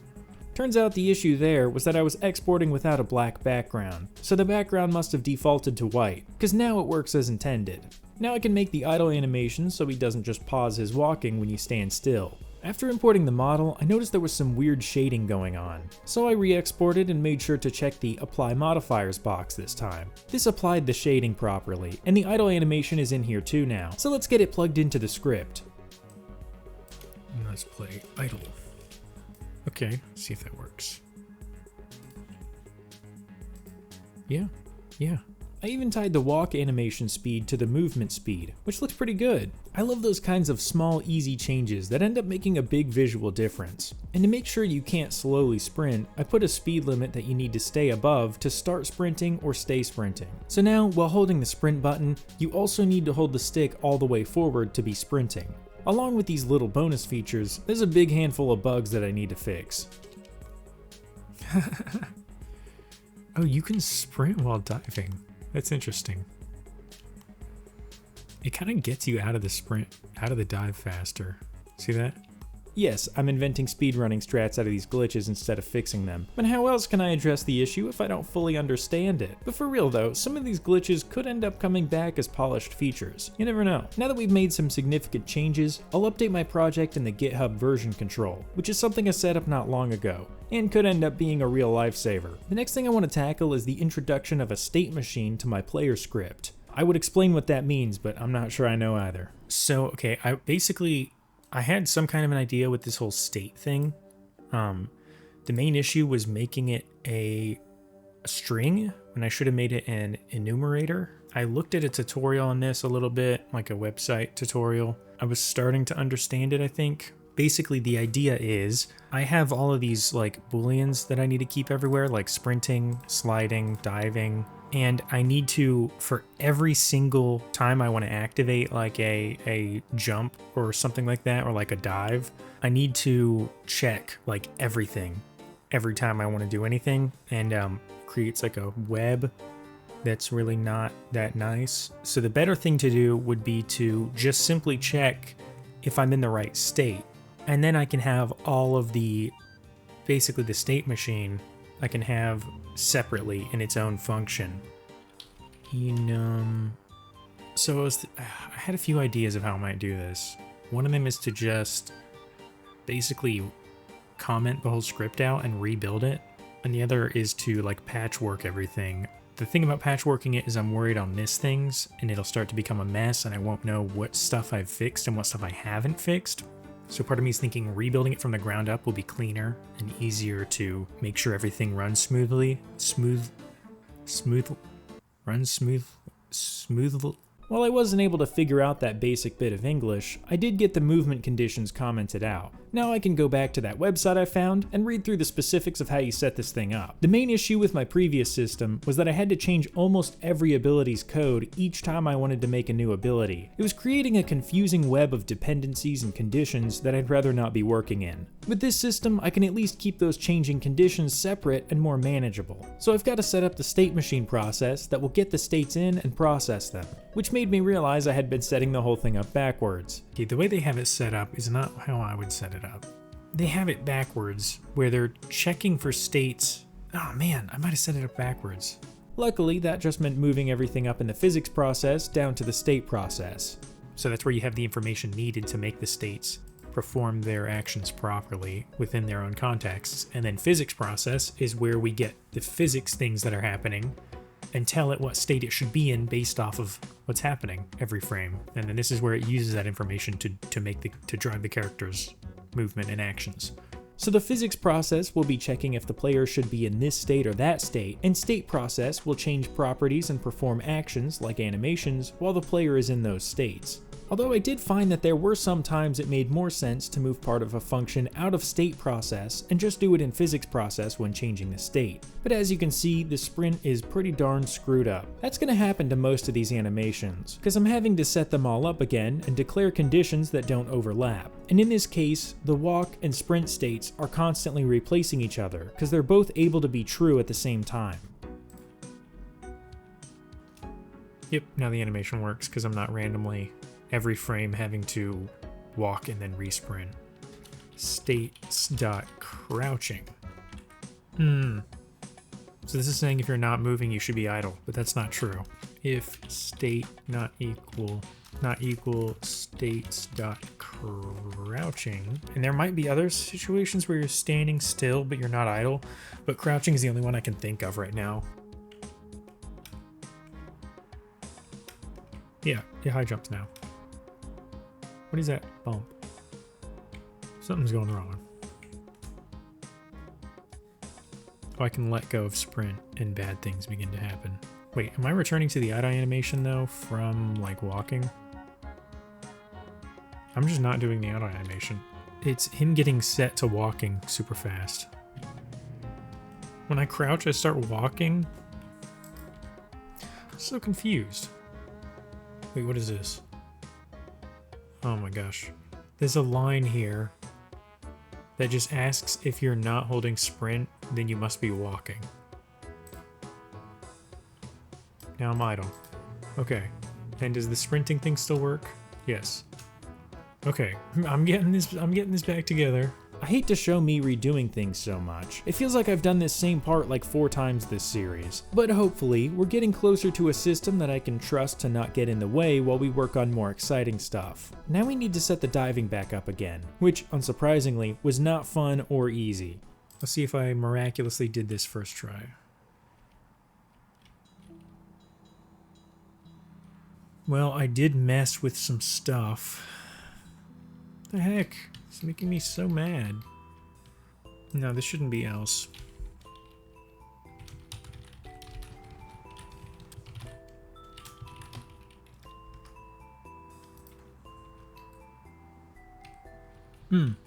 That pretty much fixed it. That should fix it. No?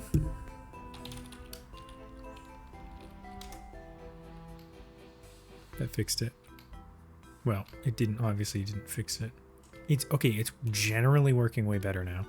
There's just that going on. It's because I'm trying to face the floor while I'm in the air. Okay. Yeah, that got rid of that weirdness. I continued stripping away the layers of weirdness until it felt like it was getting closer to what I had before. But this time, it should be way more simple and stable, since I won't be rotating my character. Instead, I'll just play an animation where Brewbot dives, but the actual player movement node will keep its orientation. So let's whip that dive animation up real quick. I'm gonna need him to rotate forward and then move forward. Then I can pose his arms and legs to make this motion look more convincing. This retrofitting of arm and leg poses to match root motion has worked really well for me so far. And just like that, we have a decent dive animation. Now for a very simple slide animation. This only needs to be something like 10 frames. Just a fast repeating jittering animation to tell you you're sliding along a surface. Then I'll make a standing up animation to get up out of the slide. I started with a keyframe from the slide animation and ended on a keyframe from the idle animation. Then I smooth out the transition a bit and animate the arms and legs to help make the animation make more sense. Cool, these should work. Let's check them out in Godot. If I open them up, alright, we should have some different animations. Let's try some of these. Dive. So I'm not sure what's gonna happen there. Okay. Okay, is that what walking looks like now? Yep. Alt-R. Let's try that again. Yes. Okay. I think it's too slow. S.75, and that'll retime it. Yeah, definitely faster.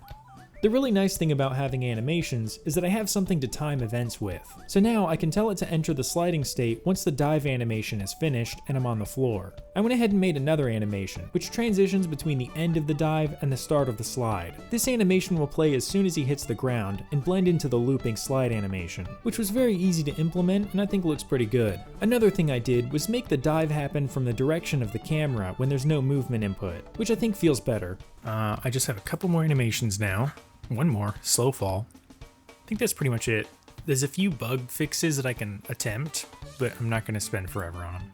So let's make the slow fall animation. I want the handle to spin 360 degrees every cycle of the animation, so I keyframed 180 halfway, and another 180 from there at the end frame. Now we have a spinning handle. Once we add some animations to the arms, we should be good to go. And unfortunately, I wasn't paying attention and my hard drive filled up, so the screen recording stopped before I added a few more animations. So fast forward a little bit, and we have this new slow fall animation, plus crouching, crouch idle, and crouch stand animations, as well as jump and high jump animations, and a landing animation. And I think that's gonna do it for this episode in the Brewbot development series. Now that we've got the movement working pretty nicely, I think it's time to take on the combat system. It'll be very exciting working on something completely different. I'm really looking forward to it. That wraps up episode 6. This was another very productive episode. Having the animations working and having all the basics of the movement down means I'm ready to start exploring the combat side of this game. I would end up cutting some of the movement features that I made, including the dive that took absolutely forever to make, but I have been considering adding some of those things back. I'll have to mess with that at some point. Anyways, let's see episode 7.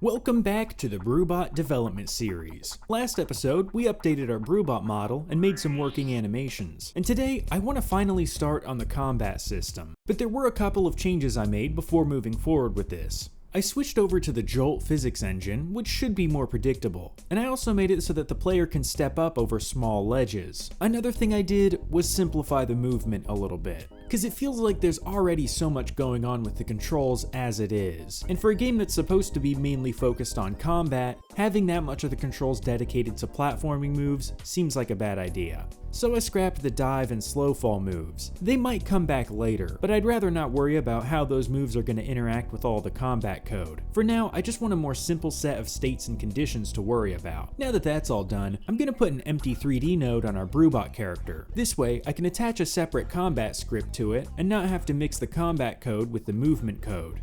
You gotta love that. Project starts with a warning. So here's what I want to get done. I'm gonna start with the basic punch. It's not quite gonna do everything, it's not gonna drop coffee beans yet, but I want a punch animation that happens when I press square and can't be spammed too fast. I want on the combat component some kind of a collision shaped 3D, some kind of a collision for where you can punch. If you're punching and they're in that collider, then I want it to send a signal to the target object. When I land a punch, print a line down here in the console basically, so that I know that I'm correctly sending a signal when I punch an enemy. And I mean, that's the basis of the combat right there. So here's the thing, let's say I do a let's say I do this move right here, the jab punch. I could basically just animate this collision box to do that. And then maybe for like AoE attacks, we could kind of have a separate collider. Someone suggested I set up like a proper rig and everything so I can like control him better and not just do like individual bones. But I'm not all fancy like that, come on now. So let's make that punch animation. To figure out how long the animation should be, I did what all the professionals do and made punch noises in sync with the timeline. 20 frames? 30 frames looks right. And so the animationating began. I started by adding a body bone, which controls everything but Brewbot's limbs. This should let me make his animations a little springier. Then I started posing his second keyframe at a sort of wind-up pose. Then a third keyframe twisted forward and swinging. And the last keyframe returning to the same idle pose that's on keyframe 1. Now we've got a looping punch animation that looks good enough for me. So we can export the model, drag it in, and scream in horror. Okay, so that's not right. The first thing to suspect is the only thing that changed, which is the addition of the body bone. All I can think to do is replace the old Brewbot in our scene with the new imported one, which means swapping the script over to the new one and reorienting the model to share the same transforms. Now he's in one piece and playing animations just fine. So I made a combat script on that empty combat component node. All I want to do here is fire the punch animation from this separate node. That would be a great start. The only reason I'm not typing this code in the other script that has all of our movement stuff is because it would be a ridiculous mess to work with having everything all in one place like that. I got a reference to the animation player and made a function called basic punch, which is called whenever I press the punch input. No crash yet. Crash. Well hey, it works great as an exit game button, but let's fix that. So it looks like the current animation line I'm using to try and set a cooldown isn't typed right. And now when you punch, it doesn't do anything, which is actually an improvement. So what's going wrong now? Well, it turns out I was asking a double negative on our if statement, so it was basically asking the opposite of what I wanted. And now? It'd be pretty cool if that worked just now. I was able to print a line by pressing the button, so the function is being called, but the animation's not really working. That's when I remembered the idle animation playing over our walk animation before, and that's most likely what's happening now, which means I need a state in the movement script to prevent that. So I made a generic attacking state which can be reused on all attacks, and enabled it in the basic punch function over on the combat script. And now it should pull him out of the idle state when you punch. I mean, yeah. Screw you. You definitely need to be able to do it while walking. Cool. I need to make this level look better. This prototype, this is like not acceptable. So let's do that now, I guess. As much as I love trolling around a glitchy liminal cube space, I'm starting to grow tired of this stack of gray blocks. Let's at least make it a stack of textured blocks. Luckily, bringing textures into Godot and onto objects is as easy as dragging them in. I can even scale the UVs on the Godot material settings. That's better, but I think I can make it betterer. So I added a world environment node that uses that crappy skybox I made. Heck yeah, it even lights the scene and Brewbot in a more interesting way than the old single directional light setup that we were running with before. Now we can work on fixing our animation system. I'm considering renaming this series to the Brewbot Animation System Development Series, because this is ridiculous. But punching is not going to work with just an animation player and hard-coded animations that don't cooperate with each other. I need to be able to punch while walking and have the animation not affect his legs, so his legs keep walking but the rest of him punches, which is apparently just the kind of thing you use an animation tree for. An animation tree is supposed to be a more robust way of building your animation system. It lets you enable only certain bones for certain animations, and do things like smoothly blend between two different animations. I started off by experimenting a bit with a blend tree, but moved to a state machine. This isn't the same as the state machine we coded for our movement, but it is the same idea, just presented in a more visual layout, which is somehow more confusing and frustrating. What is happening? Get off of my mouse. So I get that you have different states connected by conditions, and that the logic runs through it like a river from one state to the next, but I didn't really understand how you get or set the conditions, or just how any of this turns into animations. So I just sat there and constructed this web of lies without knowing how to make it work at all. So I'm just gonna launch it just to see it crash. Okay, it didn't crash actually, but it did get rid of all of our animations. We saw a punch because it's in a different script. I'm assuming it's because the animation tree doesn't know what this is. So I found a tutorial that shows that apparently these condition boxes are where you establish a boolean that you can then set true or false in your code. And unfortunately, setting that boolean requires a bunch of ugly URL text to get the specific parameter. But at least it does make me T-pose in the floor. That was because I had the line shooting from start to idle set to enabled, which makes it not work. I'm sure that made sense to whoever made it that way. So now I am idle, but the thing is I'm not idling, just still idle. I want to be actively idle, not just double idled into being frozen like this. Turns out the animation wasn't playing because the animation tree wasn't part of our old Brewbot that we're using in this scene. So I replaced him, and now we're actively idle again. Yep, yeah, he's idle now. So technically nothing is unexpectedly wrong. Everything is working as I think it should. I'm now caught up, and there are no glitches right now. No glitches that I'm not aware of. Well, how would I know that? So now we've got to set up walking by setting its boolean true in the walk state. Let's see if walking works now. Does not. Also, he's actually falling. So it's not even playing idle though, right? It's playing falling. It's idle right now. You know what it's the thing? It's like shooting through the whole tree to falling. That's why I was trying to set the tree up. Because look, it shoots to walk and then it shoots to falling because it has no expression. Now it should work more or less like I'm thinking it should. Yeah, I mean, that's better. This is that classic switching back and forth between two true conditions. So I've got to set idle to false while walking and walking false while idle. Now we're back in order, and setting up the other animation states should be just the same. The landing animation gave me a good bit of problems though. I got it to work like it did before, but I'm gonna want to somehow blend it with the walk animation too. I knew I needed one of those blend trees we had earlier, which you can build inside of a state machine and use it like a regular state node, but getting this all sorted out in a way that makes sense is tricky. One thing we needed back was the speeding up of the walk animation as you move faster, so I started trying to figure out how to get a 0 to 1 number that represents your speed, and use that to set the timescale of the walk node. And it seemed like getting direction.length was just what I was looking for, so now we can just set our blend amount to this variable, and it works like it did before. Except the landing, which is something I've been ignoring so far. I went back into Blender and made the land animation more pronounced, that way I can tell if it did or didn't go off. And of course, it works fine when not moving too much, but it's not actually blending with the walk animation like I thought it was, it's really just canceling it. So I got that more or less fixed, and played around with the controls for about 0.25 seconds to find another glitch. But after enough ironing things out, we have a pretty decent animation system that's acting mostly normal. Although the state machine is a total mess, and the whole landing thing doesn't work great. And honestly, I don't feel like I've made things cleaner or easier or better after several hours of frustrating bug fixing and trying to understand this new system. Script. Why did I do this? Why did I do this whole project, this whole idea? It's like when things start coming together, I like this a lot. It's really whenever I take on a new thing I haven't done before in the engine or anywhere really. It could be Blender.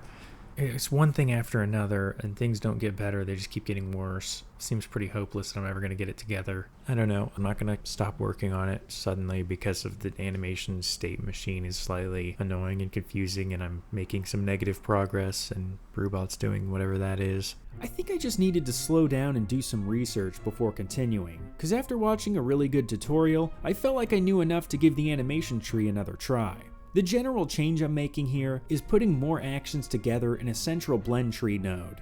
And in that node, we can blend between idle and walking, we can fire a punch or land animation whenever, and just overall have better fluid interaction. This is sort of like our default node, that we can spring off into other states from. I wanted to blend between walking and falling too, so I got the player fall speed and clamped it from 1 to 10.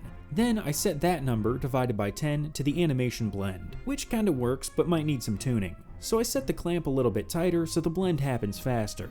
And you'll notice that landing while walking works pretty well now too. After watching that tutorial and putting most of my animations in a single blend tree, I feel like I actually have a grip on this system now. It mostly makes sense, and I'm getting things to work fairly quickly. The next thing I did was replace that timescale node on walking with a blend between walking and idle. So instead of just slowing down when you're barely moving, you actually take smaller steps that are blended closer to the idle pose. These animations really are an improvement now, and I don't hate working on them anymore. In fact, I was actually starting to get carried away. Let's look, what else can we do?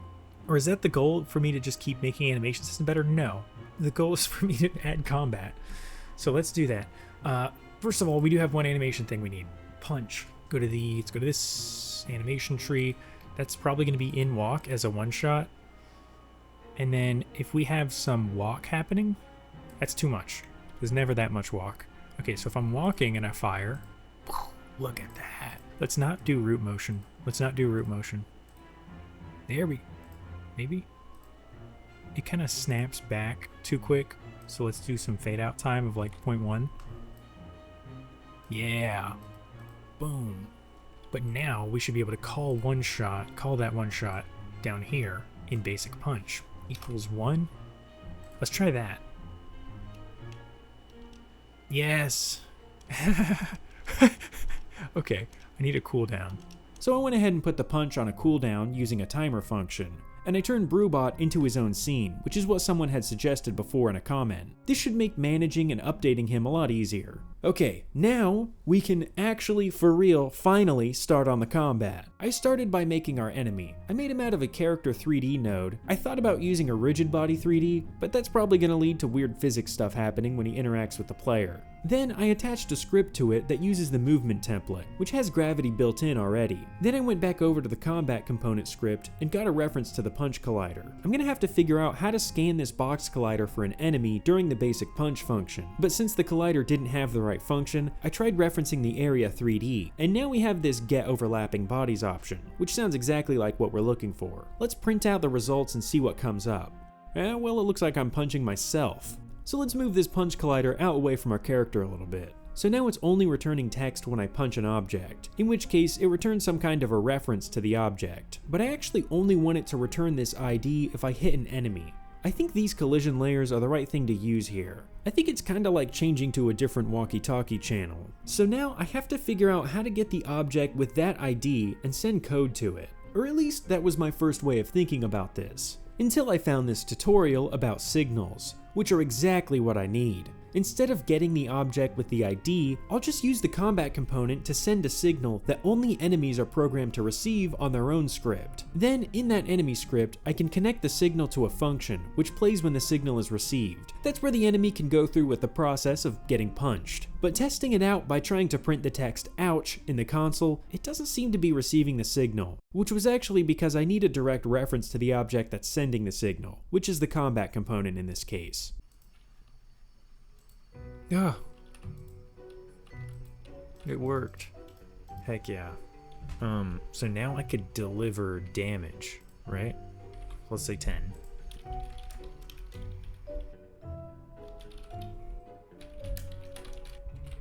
I don't think this is gonna work, and this is gonna have issues. What? No, it doesn't. It's totally just delivered the 10 damage. What? I just accidentally stumbled on that. Printing the number 10 in the console is not much, but it's how I sent that data that's so exciting. What this means is, I can use this same signal to deliver and receive different amounts of damage, knockback, and really any other variable without actually making explicit variables for them. Boom.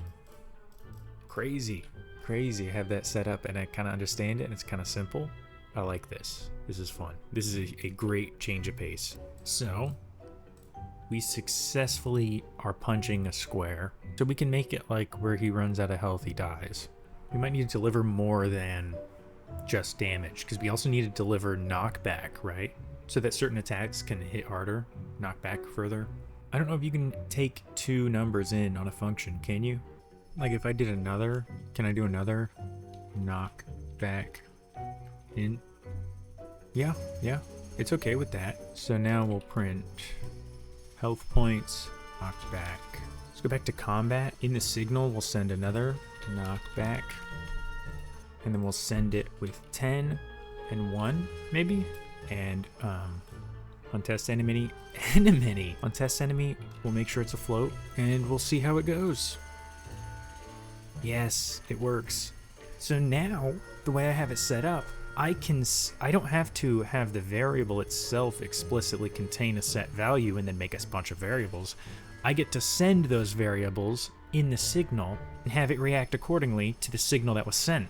The next thing I want to do is have the cube get deleted when it reaches 0 health. So I looked around online and found that there is a Q-free function which effectively deletes the object. Now, after decrementing 10 from its 30 health 3 times, the cube disappears. Let's try to deliver some knockback. To make sure the cube gets sent in the right direction, I got a reference to the player direction and added that to velocity multiplied by however much knockback I send in the attack signal.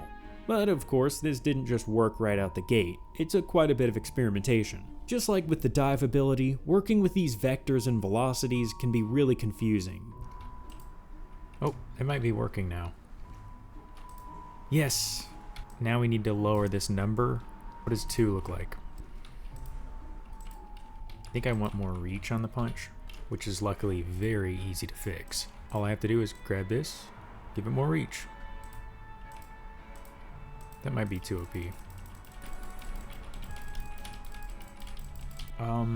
Okay, wait. When I click, it fires the signal once. So if I start swinging and then walk forward, it won't count. It punches for 1 frame. So if he's not in the box in the 1 frame that I click, then it's not going to hit him.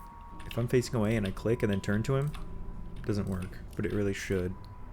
These are the kinds of features that you didn't even realize were features, but are absolutely necessary. I struggled for a bit to wrap my brain around a decent solution for this, because I need the box to scan for enemies for a duration, but only send the signal once if it detects an enemy, not once per frame. I ended up making a hit lock boolean, which locks it from sending more signals after one is sent, which ended up working pretty great. Let's go ahead and put him out in the open and try to figure out some super basic AI. I made an Area 3D node with a sphere collider to act as a detection radius, and I set it to scan for layer 3, which I'm only going to have Brewbot on. Then I copied the state machine from our movement script over to our enemy cube script. This is not going to be as intricate though, he only needs 2 states, idle and attacking.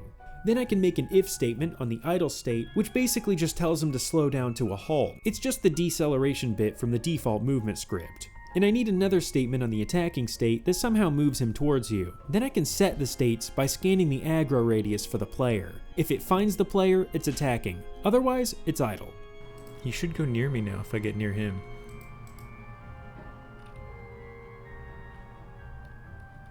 Where's he going?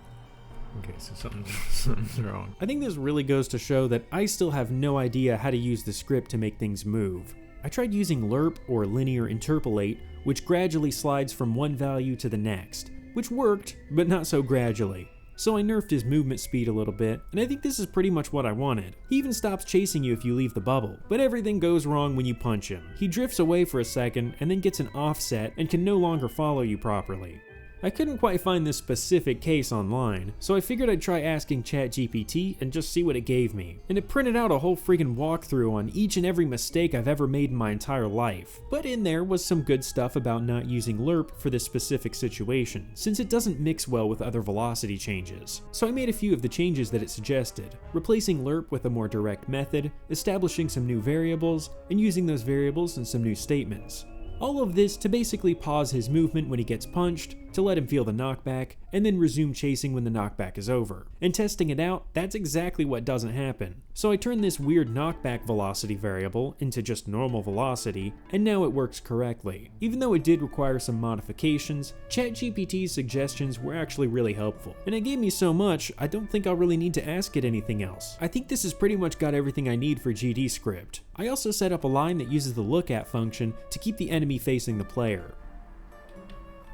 Yes, look at that. Stay away. What's he gonna do over here? He's climbing. He's trying to climb.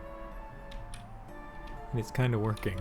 Now I want to make some kind of visual feedback. Let's make him flash red whenever you hit him. I went ahead and gave the cube a material and an animation player, and clicked around until I found a way to make a new animation and keyframe the material color. This is the first time I've made an animation in Godot, but it does seem to work. So now we can try and play it in the take damage function and see what happens. Is that gonna work? Oh my gosh. That is so awesome. The next thing I want to do is make a death animation, where the cube shrinks down and then deletes when it's done. So I'll try playing that shrink animation when your health gets to 0, and then only delete itself when the current animation isn't still on shrink, which gives us this, because it's never actually leaving the shrink animation. I think the easiest solution here is to just use a timer. I even found a function for the animation player that gets the length of the current animation that it's playing, and I can use that directly as the length of the timer. And now you can officially fight a cube. Granted, they can't fight you, but one defenseless cube is too easy. Let's throw a whole crowd of these things in and see what happens. Okay, so they do follow me, but they also all get punched at the same time, which is either some kind of instancing thing or the signal not being clear enough. I went ahead and made it so that when you punch an object, it also sends the ID of the punched object, which is something I meant to do earlier but kind of forgot about. I'll just send the first 2 members of the array and check if the enemy is either of those, but that does mean you'll only be able to hit 2 enemies at once. In testing it out, the flashing does still go off universally, but the enemies don't all get killed at the same time.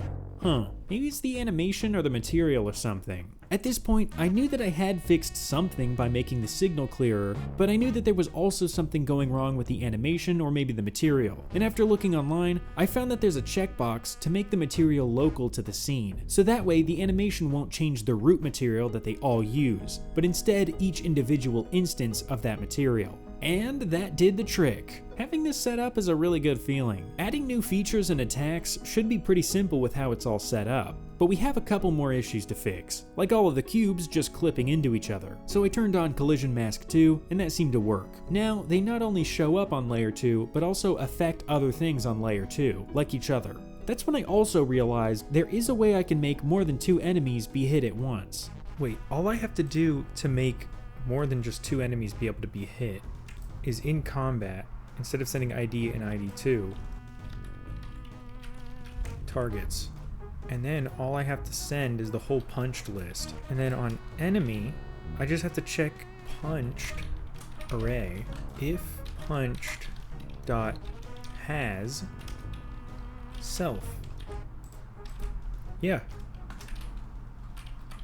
Well, that's gonna do it for this episode. These changes have me really excited. There's just so much we can do with this combat system. I think next week I'm gonna do something outside of this series, but after that, I wanna start uploading these episodes weekly. They'll be a little bit shorter, but more frequent. I'm thinking something like 15 minutes.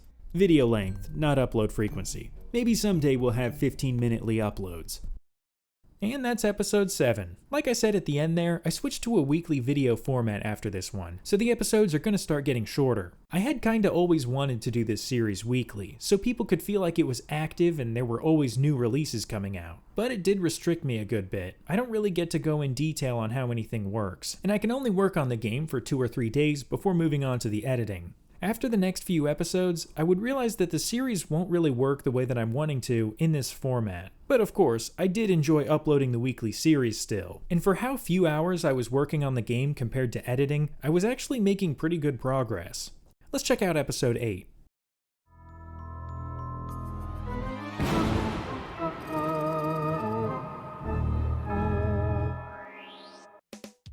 Welcome back to the Brewbot development series, in which I attempt to make my own video game with only this render of Waluigi as my training. Last time, we figured out how to make Brewbot punch and kill a cube that chases you, but it kinda feels mean just beating up cubes that can't defend themselves. So let's teach these cubes some fighting skills. I kinda had an idea of how I wanted to do this, but I hadn't worked on this project in a couple weeks, so I had no clue how to type anything anymore. But I pretty much want the cube to trigger an event when it touches me. I realized the best way to do this is with an area 3D, which is what Brewbot uses also to punch enemies. So I'll scale this damage zone up slightly bigger than the cube's mesh and create a variable which references it in the script. Then I can try to remember how you scan for another object in this thing and see if it works.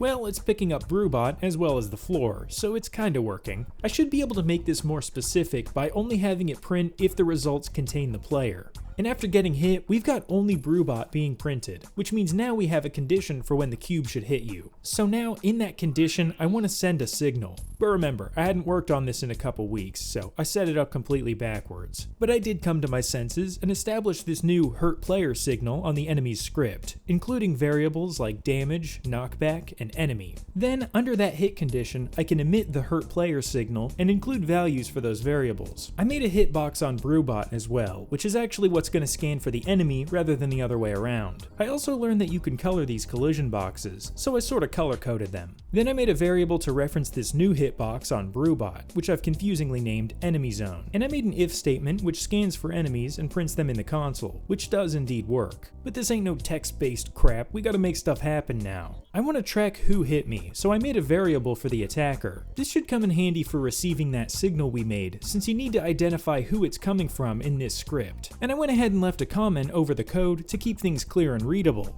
See, I do it sometimes. Now I can try to receive the hurt player signal from the attacker and connect it to a function, which we can make lower down on this same script. We'll go ahead and call it take damage, and include the signal's variables in its input parameters. That way we can have BrewBot take however much damage and knockback that any particular enemy hits him with.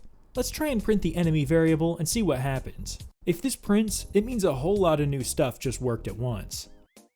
Well, stuff did print, but it's red. And it's endlessly roasting how wrong I set everything up. But if we get the parent of the attacker, it should work, because attacker is actually just getting the cube's hitbox.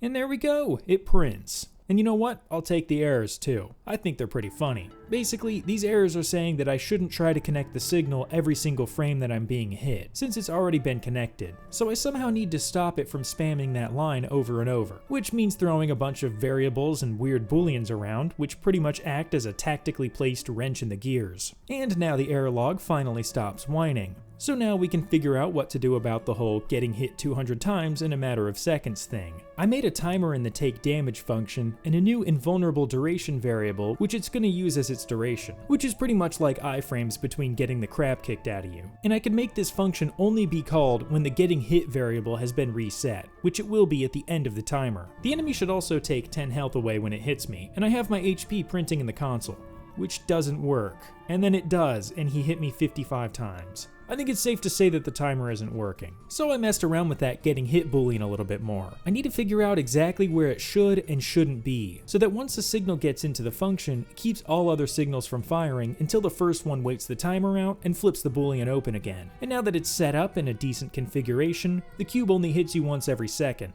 Sorry, cube enemy, no more 55 hit combo for you. Well, I think that works pretty good. Now let's make the cube knock you back. I found a really good forum response, which has enough to get me started on this knockback code. I set up the couple of variables that we'll need, and then a line which slowly decelerates the knockback momentum back down to 0, so you don't get rocketed into eternity. Then I can add knockback to the player's velocity. I'm skeptical of using this on the combat script and not the movement script, because it's probably just reading the velocity and not actually reaching across to reassign it. So if something goes wrong, this is probably why. Now we'll build the actual knockback direction, which is a line going from the center of the enemy out to the direction of BrewBot. And just like that, when an enemy touches me, it knocks me back to the engine with an error. Looking down past those signal reconnecting errors that we apparently didn't fix that well earlier, it looks like it's upset about the knockback variable. So I made sure to specify that it's a vector 3 in the variable's declaration, which did nothing. That's when I realized that we already have a variable called knockback in this function. Whoops, let's rename that signal's variable to knockback power instead.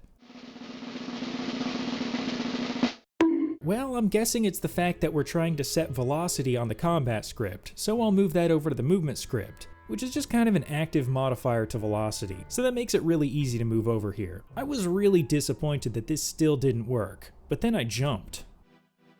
Not bad! If it was up to me, this would stay in the game. So it seems like the ground friction is keeping him from feeling the knockback on the ground. So I'll just crank the knockback power up and...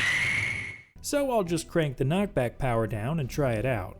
I would say that's just about perfect, but I should probably get rid of the moon jump, huh? Which is just as easy as specifying .x and .z on the velocity changes to exclude the vertical y-axis. And you know what? That's some pretty good knockback, but I want to have more visual feedback that you've been hit. So I snooped around for a way to make him flash red and found a material overlay option. I was able to make him red, but not his left arm. But I wasn't about to look up why material overlays don't apply to BrewBot's left arm. So I carried on trying to make this overlay flash on and off. I really struggled to find a good parameter to keyframe, until I looked it up and learned that you can lower the alpha channel on the color itself and keyframe that. So I did that, and well, it didn't work and it was super weird and glitchy. The material seemed to want to default to red instead of transparent, so I remade the material and started with it transparent before any keyframing. And now I'm not permanently sunburned. And when getting hit, Brewbot does flash red. This really helps make it feel like you took damage and aren't just playing bumper cars. But it sorta is still bumper cars if you can't die. So let's program some mortality. Or maybe we should go ahead and fix this stupid signal spamming thing real quick. Honestly, I don't even remember what I did right anymore, and I don't know if I did then either, but apparently it looked like this. The important thing is that we actually, for real, legit this time, don't get those errors anymore for now. Alright, now it's time to die. Because Brewbot is more like an unstoppable force of evil that punches cubes for entertainment if he doesn't actually need to defend himself. Although just with this knockback, it already helps make this feel more like an actual scuffle. But it's not actually fair unless we... Man, these animations are freaking broken. Yep, we're getting sidetracked again. This time though, it's to make a new and improved walking animation. Debatable. So with great shame, I exported this half-baked animation and replaced the old one with it. I may not be getting better at making these animations look good, but I am getting better at making them. Now Brewbot runs about 20% stupider, which I would say is progress in the right direction. Speaking of direction, I should probably be punching in the direction of the camera when standing still. So I threw in a little look at line, which turns Brewbot to face the camera direction when you punch. This is really nice for when you're trying to walk away from an enemy while intermittently punching them. Not that you need to, because you're still invincible. Well, I'd say that's enough roadblocks to satisfy my urge to avoid the primary task at hand. Let's keyframe a sick, high-quality death animation and figure out how we're going to do this whole dying thing. I started by making that animation play whenever your health is gone and making a boolean called dead, and I set that boolean true when you die. Riveting. Then I just put the entire player movement script in an if statement that makes sure you're not dead, so you'll pretty much get locked out of all your functions. So let's go get beat up and die and see what happens. Even in death, you can't stop this guy from punching cubes. So I put his combat script in the same if statement to keep him from punching while you're dead. I also put his state machine in one of those statements too. We should be all good now. So I made a state in the state machine that you travel to when you die. And we get this, which I was able to repair into this. And this is actually pretty much good. We just need to raise the keyframes a bit so he's not through the floor. And there we have it. Although the cubes continue beating him up, so let's make sure they only do that while he's alive. That's better, but they're off to try and find another way of disposing of him now, so let's fix that too. The first thing I tried was making them only chase Brewbot while he's alive, which did make them stop, but in a really weird, scary way. I gotta make some kind of home point that they return to when they're done chasing you, which I can make out of an empty 3D node that gets its location assigned to a variable on the beginning of the game. Then I can make a timer that runs while they're idle, which waits 1 second before moving back toward their home point. So now, if you escape their aggro radius, they run back to their home point. And of course, they do the same after myrtleizing you to death. I do want to be able to respawn though, so I found a line that resets the scene and made a new input on the enter key, which is when I'll fire that reset scene line, which works like a charm. The last thing to do is bring back a few of the physics features like deceleration and gravity that should act on you even after you die. That way I can slowly slide down a hill and think about what I should have done to avoid this. I also made sure that on the killing blow you still take knockback. Well, that's gonna do it for this week. We went from immortally punching cubes like a supervillain to having actual risk. Technically speaking, this is now functional combat. Now we've just gotta make it better. And that concludes episode 8. You'll notice I didn't have any live commentary in that episode, which is something I started doing in these last few parts. I did record commentary during some of the footage, but it was easier to keep pace and control with purely scripted voiceover. It was also faster to review the footage without having to worry about listening to commentary and making the decision of when it should be included. As far as the actual progress on the game goes, the knockback, damage, and death codes are very much the same by the end of episode 10. But in episode 9, I would change what happens when you die. Let's check it out.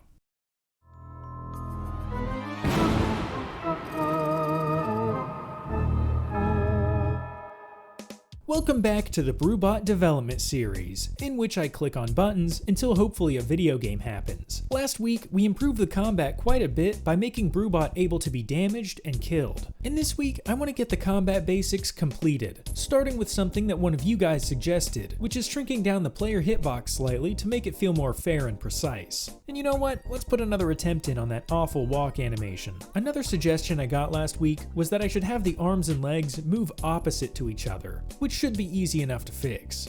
Alright, you know, in a few more months, this animation's gonna look great. It looks okay in game, but it kinda looks like he's kicking rather than running. I think it's because his legs aren't swinging back far enough compared to how far they go forward. So I fixed that and re-imported the model, which meant I had to replace just the keyframes on the old walk animation, as not to get rid of the flash red animation when replacing the whole animation player. If anybody knows how you're actually supposed to re-import animations, please tell me. Yeah, that's somewhat better. The animation still is a bit glitchy, but I'll fix that later. Maybe in BrewBot 2 or a DLC or something. For now, let's focus on the combat, which has been very cube-based so far. And as much as I love fighting default shapes, I think it's time to get our moss ball enemy out of storage and make some animations. All I want right now are animations for idle and walking. Unfortunately, he wasn't very well rigged or weight painted, so I had to work on that a little bit first. Now I can move his center around without anything disconnecting anywhere. That, in combination with the eyes and leaf being able to move, is going to help add a lot of motion and personality to these animations. The idle animation, for example, is just a simple 3-frame dip down and then return back up. But this is where I can use the eyes and leaf and stuff to make this look a little more detailed. Now we'll have to figure out a walking animation. This was hard enough to do on BrewBot, which is a humanoid character. But whatever this guy is ain't even a real thing, so we're gonna have to come up with something that looks correct, I guess. And as it turns out, that actually made it easier, because there isn't a great familiarity with how this guy should walk. So I have a lot more leeway than with a human walking animation. I think that'll do it. Let's get this model and animations exported and thrown into Godot. Then I can delete the cube mesh and bring in the moss ball mesh. I'm gonna have to disable the getting hurt and dying animations since they won't carry over from the cube. Then I can type a few lines that make him play the walk animation when he has velocity and the idle animation otherwise. And already, this works mostly how I want it to, but they do float sometimes. And also, they sometimes do whatever this is. Let's go ahead and make that flash red animation and test it out. Well, they got worse, and the animation doesn't work. It looks like the reason they're glitching around on the floor is because they're trying to return home, which is too high or too low. So I updated the script a bit, and now it works great. Whatever, I'll fix it later. Let's fix the flash red animation first. I realize the reason that this isn't working is because I'm trying to call this animation while he's already in either walking or idle. So we need to make an animation tree again. Man, at least I kinda know how to make them now, so I mean it wasn't confusing, it was just miserable. And broken. Oh, not broken. Half broken. There should be a way to loop animations, so I searched around for where specifically in Tarnation that is. Apparently, it's right here. Looks like that did it. But they all flash red at once when you hit one of them, which is because I need to check on that make local to scene option. Well, this is working pretty good, and I'm not too bad at fighting these guys. It's like they can't even hit me at all. Dang. Turns out I had their physics collision hitbox the same exact size as their damage hitbox, so I've just got to scale the physics one down a little bit. And now they are actually able to hit me, and I went ahead and let them kill me on purpose to, test the death animation again. But actually, it looks like they do get stuck on me whenever they try to walk back to their spawn. I spent quite a while trying to fix how these guys work, but it pretty much always resulted in super curse stuff happening that was never anything like what I was trying to do. To fix the laying on the floor thing, I just forced their X rotation to always be 0, which isn't the most elegant solution, but it does work really well. It also means they don't fly around anymore, which is good, but they do still get stuck on stuff when trying to return home. My first idea was to detect if he was blocked and make him stop walking if he was, but that straight up didn't work at all. So I tried thinking of something, and that wasn't going too well, so I resorted to ChatGPT, which gave me a good way to check if an object is stuck. And sure enough, it prints to the console when he hits a wall and can't move anymore. Now I'll make it so that when he's stuck, he can jump up over the wall and into orbit. So I nerfed that a bit, and you know what?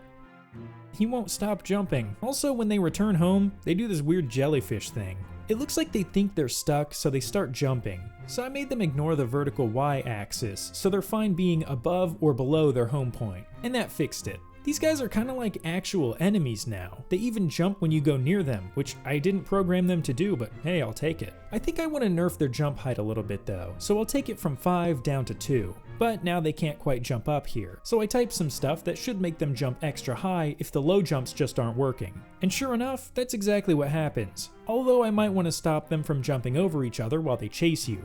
Then again, I might not. It's pretty funny. Something I can fix real quick is that if dead statement that I put all of my movement code in. Some of you guys let me know that I can actually do this in a much more simple way. Instead, I can put that if dead statement below the physics section, which does a return if true, which prevents the rest of the script from running. And luckily, that didn't make everything fall apart. I can still respawn and everything. Although I'd like to improve the death animation, or even better, add some ragdoll physics. Given my record animating, that's probably the best option. So here's my idea. I want to have an invisible, physics-based version of BrewBot, which is invisible at all times and not simulating physics, until you die. Then the controllable character model disappears and stops simulating as the ragdoll version is swapped in and activated. Of course, I don't know how to do any of that in the script, so I had to look a bunch of stuff up. But it seems like it'll be relatively easy. Disabling the visuals and physics for an object are each only 1 line, and it's only 4 lines total to swap the alive BrewBot for the dead one. And still I managed to type 2 of them wrong, so let's fix that and see what we've got. Heck yeah. It's not quite a ragdoll though, it's more like a crowbar falling over. Also, the camera doesn't really follow you. That took a minute to fix. But I did figure it out, and the camera does follow him properly, no matter how far away he rolls. Well, looks like it's back to lead game designer ChatGPT for some help. I've got to figure out how to make his arms go all noodly whenever you die. So I guess I've got to put BrewBot's skeleton here instead of just the mesh. Then I've got to create a physics skeleton out of that, which is what's going to do the funny noodle stuff. Then I can launch it up and see what happens when you let ChatGPT make your game for you. No, actually, I just forgot to disable his physics. Now that that's fixed, we're able to reach the next issue. Turns out, the way you start simulating physics on a physical skeleton uses a different line of code. And... is it just me, or is it getting worse whenever I fix it? So, I mean, yeah, this doesn't look great, but technically this is ragdoll physics. They just aren't working right. Whoa. After studying the way that this works, it looks like there's some of the mesh that isn't parented to any bone, so it isn't connected to the rest properly. It also looks like enemies can jump on top of your head and you can't do anything about it. Man, these features really just make themselves. So I went ahead and added those parts of the mesh to the body bone, and freaked out for a second because I thought I broke all the animations. Turns out I had some weird checkbox on somewhere that breaks all your animations. Now let's get him imported and set back up all over again. Okay, better. But there's a circle that I forgot, so I'll go ahead and add that in too. Now there's no floating circle, but it still looks super weird. I tried messing around with the settings on the joints, but the output log says no. After a little bit of perusing, I found that you can change the joint type to a cone, and you can narrow that down so that he has less range of motion. Let's see how that works. I don't even know. Like, I think that's good, but I'm not gonna give it a round of applause or anything. Maybe we need to add some knockback to it, kinda throw him a little bit. I made a script on the ragdoll, which basically just reuses the sections that the player script has to receive and process knockback from enemies. And I gotta say, this doesn't work at all, until it really, really, really does. Something about the way I'm doing this is just wrong. I think the signal system was causing some kind of a delay, and I actually got my first ever crash while testing this, so I must have done something wrong. So I got rid of all of that stupid signal stuff that I don't need at all, and just took the knockback value straight from the player like I should have done in the first place. And now we have proper knockback, which I would say really sells the ragdoll physics. I would if it actually worked consistently. Turns out that angle was the single angle that the knockback works in, which sent me on a wild goose chase thinking it was some kind of 3D directional thing I had gotten wrong, since that's what I've screwed up the most so far in this project, aside from the walking animation. I tried making a ball that rolls away that he then follows, which is how you know I was at my wit's end. Well, turns out it has nothing to do with vectors or directions. It was his shoes being too grippy.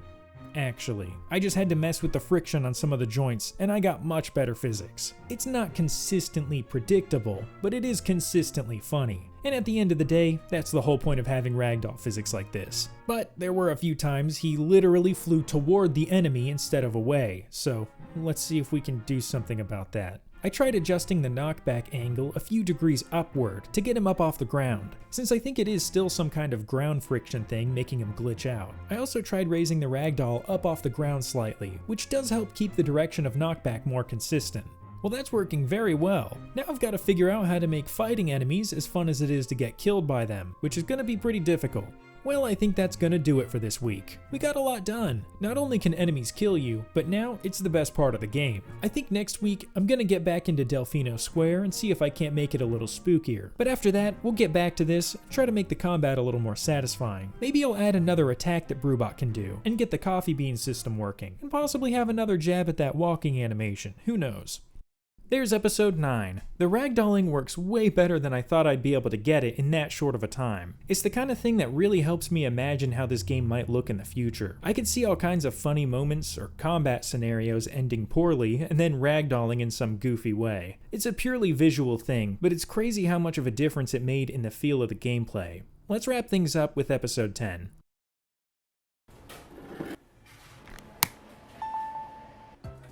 Welcome back to the Brewbot development series. Last week, we got ragdoll physics working on Brewbot, and today I want to make some basic placeholder UI and get the jab ability working. But somehow, the ragdoll physics we spent last episode making isn't being thrown anymore. For some reason, I wasn't assigning the attacker anywhere, so I did that, and now Brewbot gets flung when he ragdolls. But you can't really tell when you're about to ragdoll, so let's add a health bar. Now, I haven't done any user interface so far, so I had to do some research. If you can consider skimming through a kidscancode.org lesson research. So after taking some notes, I set up the node structure for the HP bar. Then I attached a script to one of the nodes and got a reference to the health bar. I'm gonna set up a max health variable on Brewbot's combat component and reference that and the current health variable to set the HP bar. But instead of updating the health bar every frame, I'll make an update HP bar function, which is called whenever you take damage or heal, assuming I can figure out how to call a function like that. I tried using call and then typing the name of the function with the new health amount that I'm passing in afterwards. And I'll print that value to see if it works. And sure enough, it does work, but it's a bit delayed. Looks like we're calling the function after the iframes, so let's put that higher up to get rid of that delay. Then we can set the actual health bar itself using the value from that update HP bar function. I typed a lot of these lines wrong the first time, and got a couple of crashes. But once I picked up on what I messed up, I was at least able to get the health bar to start off full. But when I get hit, we get another crash. But it's not because I typed something wrong, it's because I told it to crash. Apparently, I clicked the little red circle next to this line and created a breakpoint here. After getting rid of that, there's no more crash, and the HP bar does update, but not on the first hit for some reason. So it's at 100 for the first 2 hits and 20 after you die. I was guessing that this was something to do with when I was calling the update function, so I moved it around and got it working correctly, but the delay is back again. So I put it inside of the if statement and then again in an else statement. That way it happens on time and every time. But while this does work, I'm getting some weird texture warning things, which I really couldn't figure out for a while. There seemed to be a million different ways to fix this that didn't work or that I didn't understand. But I tried re-importing the textures and that did work. I don't know what was going wrong, but I like that it's not anymore. Now that Brewbot has a working placeholder health bar, I want to make some health bars for the enemies, which I also don't know how to do at all. So I stole some code from Reddit and started setting up a new script on our enemy health bar. This huge line of code should place the bar on top of the enemy and track it across the 2D screen,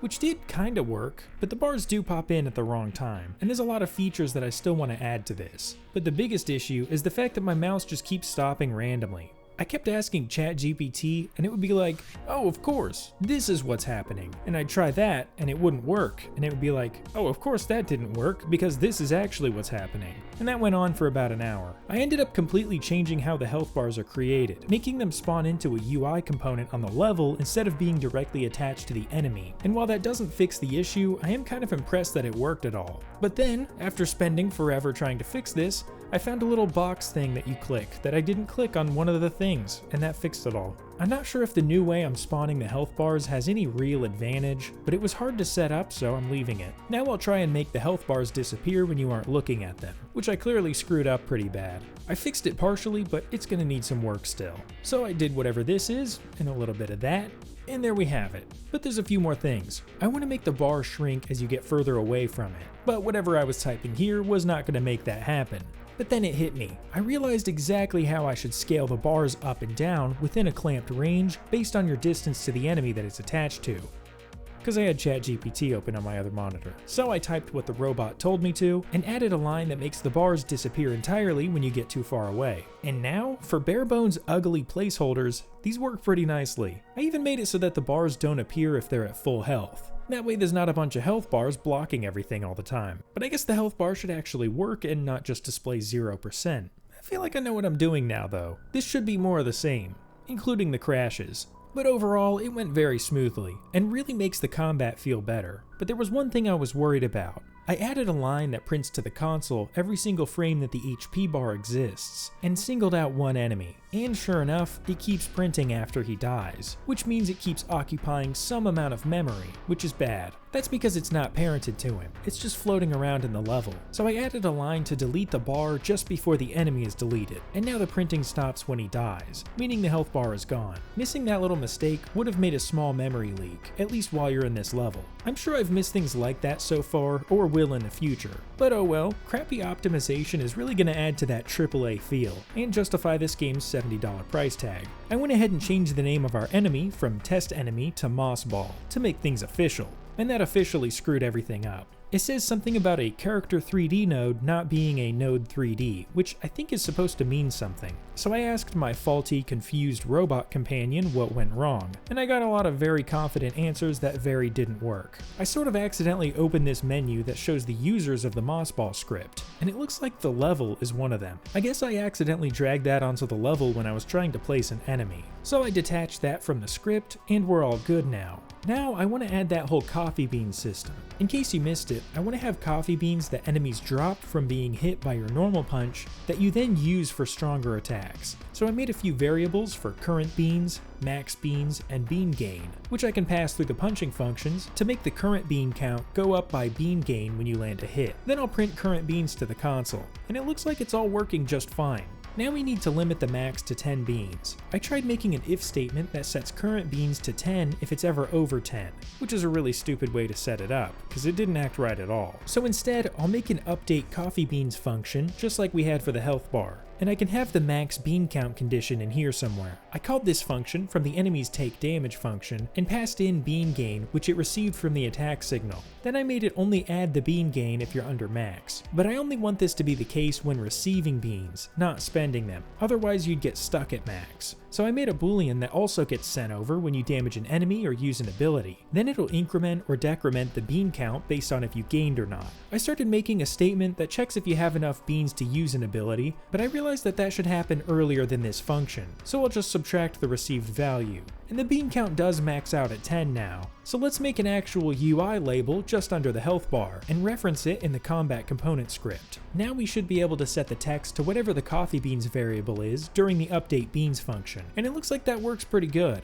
But I wanted to let you know when you're at max coffee beans, which could be helpful if you increase your maximum or something. Well, I think it's about time we make a special attack to use coffee beans on. I want to do the jab punch first, which unfortunately starts with me trying to make a blender animation. I duplicated the punch animation and changed the timing a bit, and stretched his arm out on the y-axis during the punch. I never thought I would look forward to the coding more than the animating when I started this project, but I really do suck at this. I am looking forward to spending more time on it though, and focusing on improving all of his animations in the near future. It's just going to take some time practicing and studying this specific subject and process, but this looks good enough for now. So I imported the new model and copied its animation player onto the player scene. And I set up a keybind that you'll hold to turn your normal punch into a jab punch. Now I can set up an if statement on the combat component to get that input, which is going to reuse a lot from the basic punch. But I need to add the jab animation as another one-shot on the player animation graph. But it doesn't work, because just left-clicking is enough to activate the basic punch first and overwrite the jab punch. So I made a boolean which is set true when holding the ability shift button and set false otherwise, and basic punch will only work when not holding it, while jab punch works if you are. Now I can make a jab punch function, which is going to look a lot like basic punch, but with different stats in the signal that it sends, and some way to extend the hitbox. Alright, now the animation does play, but it freezes his legs when you walk, so I had to filter only his arms and crank handle for the jab animation. It looks like the jab punch function is working as expected though, since it does all 30 damage instead of 10, but I also want it to have a lot more range than the normal punch. Also, Brewbot's flash red animation is not working anymore, because I replaced the animation player. Dang it, I should probably just code that into the take damage function, that way I can freely replace the animation player.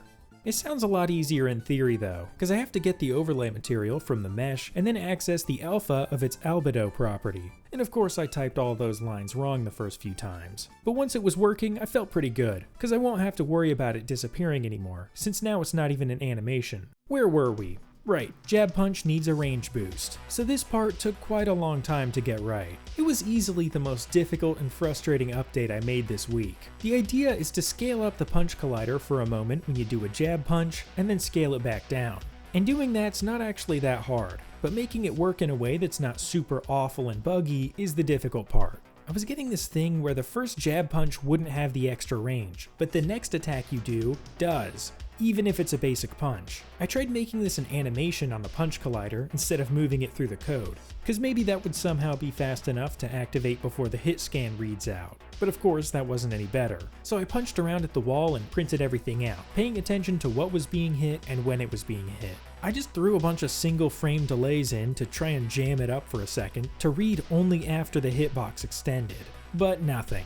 I started thinking of another approach, one where I scan the hitbox for around half a second and then fire the damage signal as soon as it finds something. This should give things a lot more leeway, fixing our problem and making the combat feel better in general. I'm not sure I set this up very effectively, but it should at least work. And Jab Punch is online. As janky and unpolished as all of this is, I honestly didn't expect the combat to get this far this fast. But there is an issue. The scanning is just shooting out Jab Punch whenever it finds something. I need to tell the scan which function to fire when it's done based on what I'm doing. So I made a string variable, which is just letters, which I can set to the correct function name based on the input. And then during scanning, I can call the function by name based on the variable. And to my surprise, that actually worked. Now the combat's feeling pretty good, except for the fact that it feels really awful because it's completely inconsistent. So I had it search through the array of punch targets to try to find Brewbot, since he does punch himself sometimes and block up the signal, and I had it remove him by index. I also changed his hitbox to a cylinder, scaled it to the right proportions, and then scaled it way in to not include his limbs or anything. Of course, now his physics box covers it though and prevents him taking damage, so I'll need to scale that in even smaller. And now the hit registration feels really nice. I definitely should have shrank the hitbox down a lot more when I took your guys' advice on that originally. Now I'm gonna make the jab punch only work if your current bean count minus the cost is greater than 0. So if it costs 2 and you have 1, it won't work. And I'll make it subtract 2 beans as well. Now you've got to land a basic punch in order to do a jab punch, but one punch feels too easy, so I made it cost 4 beans, which I think is going to work better. But it seems like if they're too close to you, you can't hit them, which is because now there's a gap between Brewbot's hitbox and his punch collider. So I'll readjust the punch collider and we should be in working order. And I think that's going to do it for this week. The combat's feeling way more responsive and smooth now. Now that we're at the episode 10 mark, I want to slow down and do a recap and sort of regain my bearings on where we're going next. I want to spend episode 11 and maybe 12 and 13 just planning things, bug fixing, cleaning up animations, stuff like that. And that concludes everything that we've done so far. I said I'd be doing bug fixing and stuff for the next few episodes, but I've decided to slow down the series instead. You'll notice that by episode 10, I'm really just giving a rundown of a bunch of stuff I programmed without much interesting insight or context. The general plan from here is to keep working on Brewbot and make longer, more in-depth, more interesting videos on my progress. I'd also like those videos to be more focused on one stage or element of the project. For example, I'm thinking of just focusing on making decent animations for Brewbot next, so I can make an entire video just on that and have something that anybody can watch without watching the whole series. But also, it will still act as an installment in the series. I'll probably also keep doing the occasional small Mario Kart project or random thing like that, just to keep things interesting. So that's the plan. I hope you guys are good with that. I've really loved working on this game and sharing it with you guys, and I'm really happy that this is only the beginning. Well, anyways, I appreciate you watching. I'll talk to you next time. Thanks.